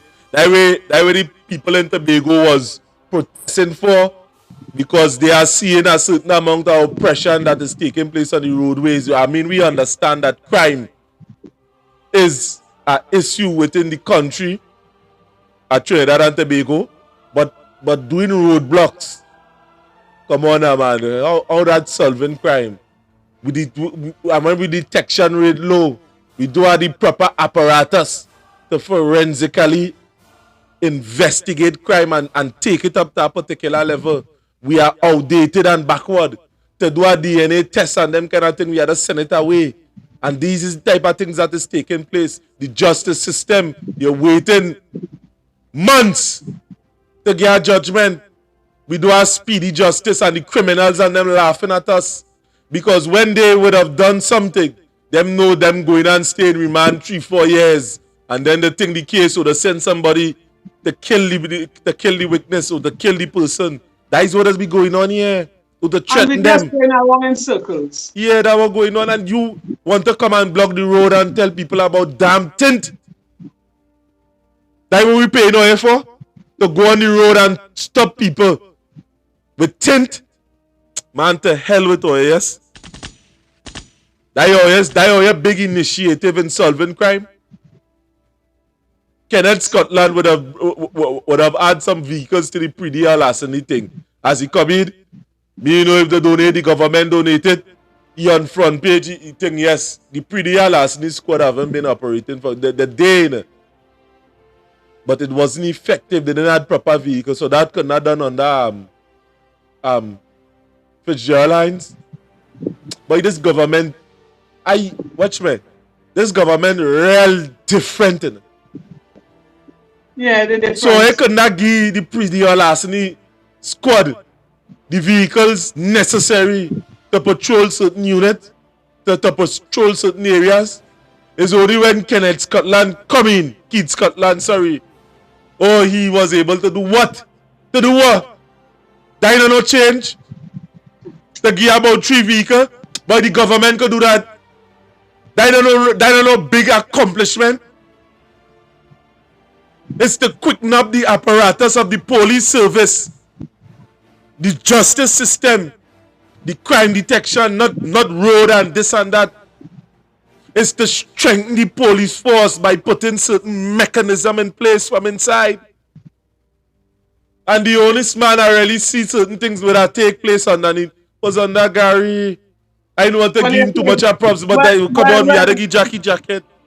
Well, you take it right out of my mouth, because when Mr. Gary Griffith was here, things was happening, the public started to see a sense of hope, and they started to feel a little safe, and all of a sudden, Mr. Gary Griffith wasn't doing a good job at all by the Prime Minister. So that is to show that they're hiding something, and probably, who knows, Mr. Griffith was uncovering the dark secrets.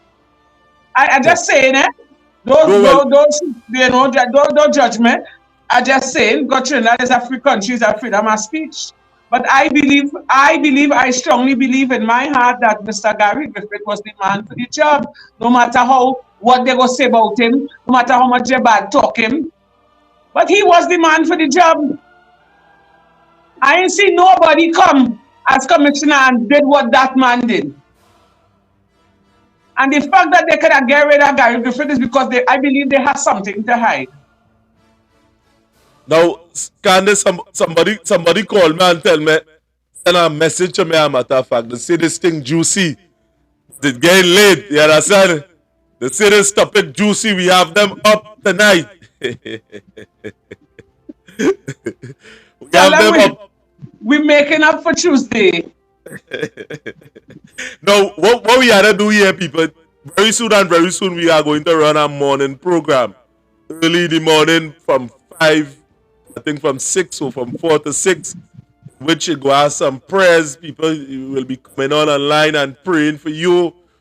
Same thing, you'll be able to call in numbers and you'll be able to have a conversation with them. In the morning, some serious prayer warriors. We just waiting to settle that part of it. And which people we coming on. I mean, come on. Man shall not live by bread alone, but by every word that proceeded out of the mouth of Almighty God.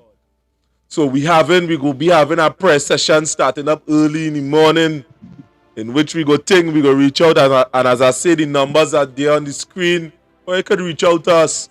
This is a live program. Now is 10:46 exactly. Candace is 10:46. Yes, it is. And tomorrow, on Saturday, we have Bacchanal Saturday. There is a topic that we are going into on Saturday. You understand? Young women with older men. We continuing it because it's a topic that we didn't really get chance to expound on. Instead of hitting these heavy issues here all the time, on our Saturdays, we go in Bacchanal Saturday. Saturday is a time for us to unwind and lighten up the air and, laugh a little bit, share thoughts, to air the mind, to refresh the mind so that we can come back at it fresh on Tuesday and Thursday next week. So join us Saturday. Feel free to call in because I believe Mr. Renson will be opening up the line so that you can call in and voice your opinion, right? Because I want to know, because I am still fascinated by this. Why are younger men so attracted to older women? What is the catch? What is in it for them on both sides? Candace, and I now find out your age, you now say I remember it. Son, you used to tell me you're in your 40s, but I know how much it is now, But people, at the end of the day, people are putting all joke and fun aside. Saturday is that. The topic today was with Miss Crystal Joseph. And this man, they call Rodney Sidney. We go try to get in contact with him tomorrow. We go call him again tonight. He's an old guy. We go try tomorrow. And we will be broadcasting that live for you to see. And we ain't afraid nobody. Reach out to us. The numbers are there on the screen. 333-2176. We are heading out. Candace, where's your last thoughts? Because we make a good run tonight. And talking the issues, a matter of fact, people's business. Some that you doesn't be seeing no way in Trinidad and Tobago. You don't see this no way. Other than our partners in the morning on the ground report. But tomorrow we have a special live to bust tomorrow. You understand? With this, it's Toppy Boss, where we would have talked to the mother. She too, her name is Warrior Princess. You understand? The real Warrior Princess. Thinking about that interview, it damaged me, boy. Yeah, that interview. I never experienced something so in my life. Wow. That interview was very mind-blowing. Candace, hey, watch out. People must be living a certain way. People must be functioning a certain way. Watch me, you see when you're in a situation, who feels it, knows it. And when I talk to that mother ain't denying nothing in it. She talking, she minding it. And there's what this platform for. We give she the full thing. She would have used a lot of profanity as to certain things that we know. We don't do it personally here. But as I'm telling you, if my neighbor tell me something, I cuss them. If I go down the road and some people tell me something, I cuss them too. You understand? That ain't my language. I ain't afraid that, but we ain't gonna say that on air. I don't say I don't do it. You understand? I sure some of you, I mean, underneath the cloak of darkness, or you get, come on. But anyway, the people at Trinidad and Tobago, this system here in Trinidad and Tobago are failing, and we are explicitly calling out to the Prime Minister, Donna Cox, the person she in charge of social welfare, see about the situation, the MP within the area, or you come out and assist this person. The general public, there are many of you that could give something. Contact us on the number on the screen, 333-2176. Give something to this individual. Or you reach out. This could be you, this could be a family member. And at this point in time, I'm handing over to Candice. Let Candice close off. I mean, she young girl and old man styling. Candice, you go ahead and close off. And it is always a pleasure to be on this platform, Trinidad and Tobago. You know, and I urge you guys to call in, let us know of your situation. Now is the time to stand up for what is right. Now is the time for your voice to be heard. Don't let nobody muzzle you. Don't let nobody inject fear in you. Now is the time to come out and talk. And in regards to Miss Crystal and her family, it's a very sad situation. And just remember, these are human beings, and they need, so any assistance that we can get from Miss Crystal Joseph and her 8 children, and just now soon to be, you know, she will be homeless. So if we can get somewhere for she to stay for the time being, we not, you know, so much of houses all over the place that nobody is living in, where the government just have, where spirits living in, they could give her a house to stay in. I just saying, for the time being until, you know, the matter reopens, until Mr. Sidney is being brought to justice, because I know he's going to be brought to justice, because it can't have to will, but we ain't going back there. And at least, you know, give her somewhere to stay with the children so that she can regroup and gather herself and be able to live, to be able to function, boy. It's hard. And again, it's always a pleasure to be here. I am grateful to be here to voice my opinion, because I would have had so much inside bundle up, and it would have taken a bad situation that would have taken place with me and my family for me to get the guts to stand up here and talk. Right? And by the grace of God, once God give me the strength and the energy, I am going to continue to come out here and talk until something good happens. Because something good is bound to happen. Right? So again, pleasant night, everyone. Thanks to everyone that come on. Share it, a friend, tell a friend, and let us, united we stand. So let us stand together for justice, for what is right. Have a pleasant night, everyone. And again, see you all Saturday. Same time, 7:30 p.m. for Bacchanal Saturday. And the topic is, Mr. Renison. Mr. Renison, are you there? Young girl and old man. Young girl and old man. Young girl and old man, wow. Yeah. Well, let's see the Bacchanal start. Okay, so tune in again on Saturday, 7:30 for our next program. Looking forward to hear from you guys. And have a pleasant and safe night. Back to you, Mr. Anderson.